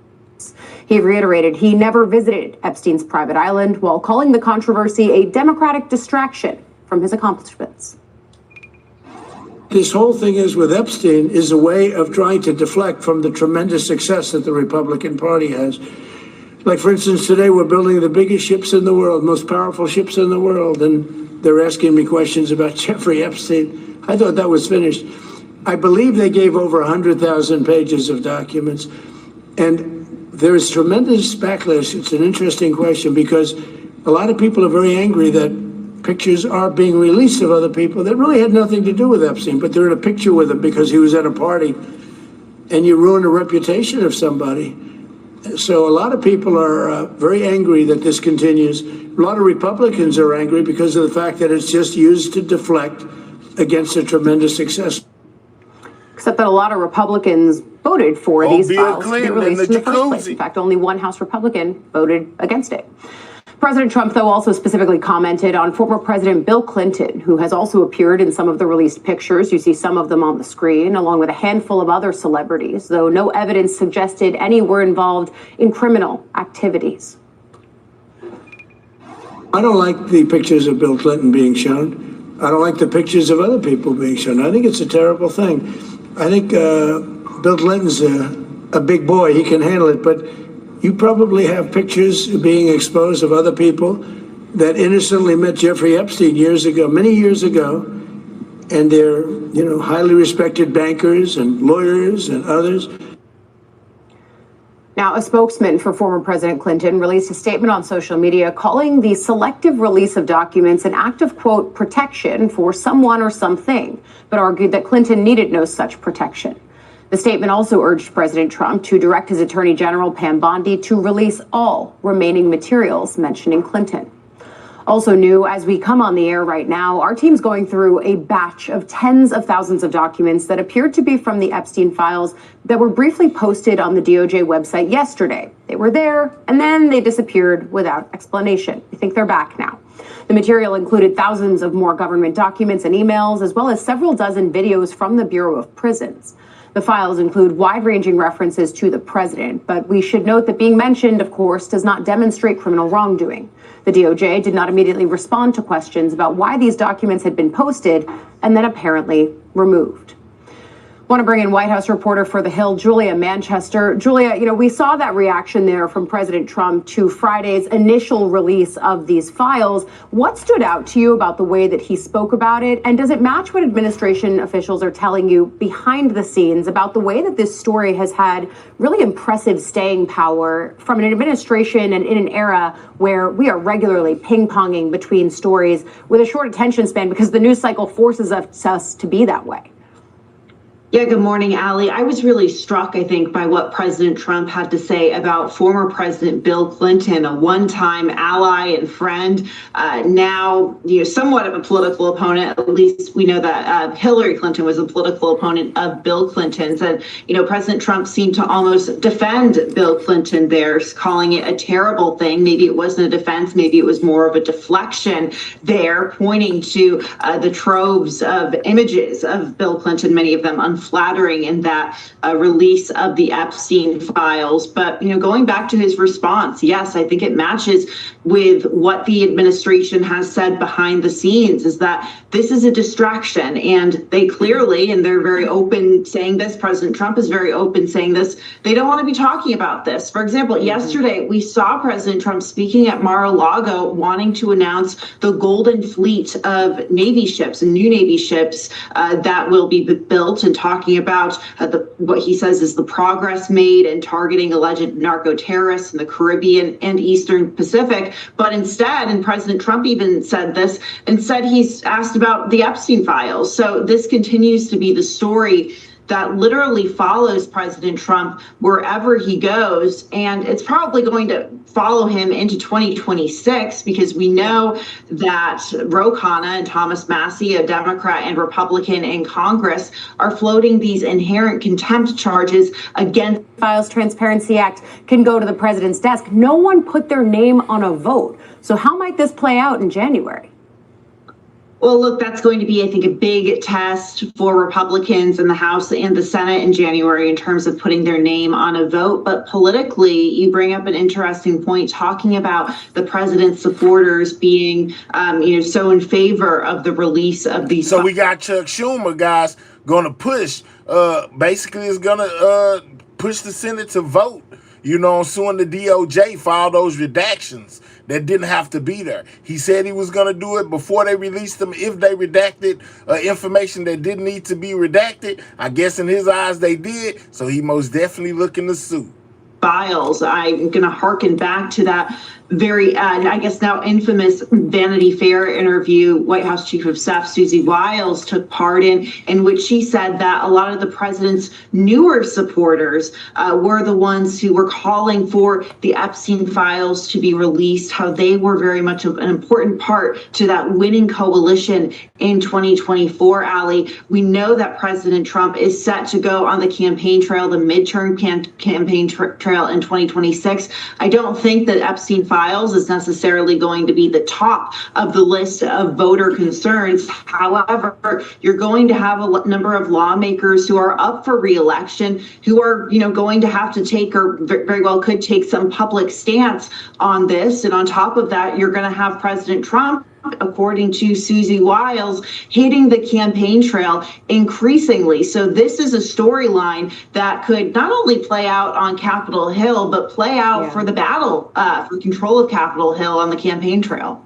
Yeah, and then that leads to whoever gets the majority gets gavel power, subpoena power, and that could put these investigations into entirely new directions. The Epstein story is, of course, one story, Julia, that is going to follow the administration into next year. But there's also this one, the U.S. military saying it's carried out another deadly strike on a suspected drug smuggling. Boy, they steady striking stuff, man. They ain't learned nothing yet. But listen, y'all. All right, so I most definitely brought y'all everything that's everything regarding the Candace Owens and Erica Kirk situation. I most definitely let y'all see what Jasmine Crockett had to say in response to J.D. Vance. Let me see what else I got in my title. I let y'all hear Speaker Johnson speak. So I pretty much covered everything that was in the title, guys. I'm going to have to save some of it for tomorrow. If you're not subscribed to the channel, make sure you subscribe, man. This is everything news. I most definitely keep my people up to date with everything I see going on in the news that catches my attention. The Epstein files, the back and forth between Erica Kirk and Candace Owens, as well as what the Republicans and the Democrats are saying about whatever it is that's in front of put in front of us, guys. If they put it out, we most definitely cover it. So if you like the show, man, make sure you subscribe to the channel. Double tap that screen if you have not. That's how you hit the like button, or click those 3 dots and hit that thumbs up. It most definitely helps out the channel, guys. Understand, we ain't asked you for no money, but I most definitely ask that you hit that like button if you were entertained, guys. I hope you expanded on some things that you knew. I hope I presented some things that you don't know that you can go expand on. I just reported. I let y'all go, do your own research on whatever it is that you want to research on, guys. I enjoyed each and every one of y'all, man. Shout out to the new subscribers as well as the old ones. Most definitely shout out to all of my members, the old ones as well as the new ones. And most definitely shout out to my moderators for keeping the chat running smooth. Sometimes I don't know what I would do without y'all, man. I'm most definitely appreciative of y'all too, man. I'll be on later on today. Make sure you pull up on me, set your notification bells for all, because we're most definitely gonna bring you updates as well as live broadcasts when it comes to the news, guys. Yeah, we most definitely hit 58K today. Shout out to everybody that subscribed. None of this would be possible without y'all. So make sure if you're in here and you haven't subscribe to the channel, man. And with that being said, it's time for me to make my grand exit. Sidewalk Gang, checking out. I'll catch y'all on the next one. Y'all be safe until I see y'all again. I'm gone.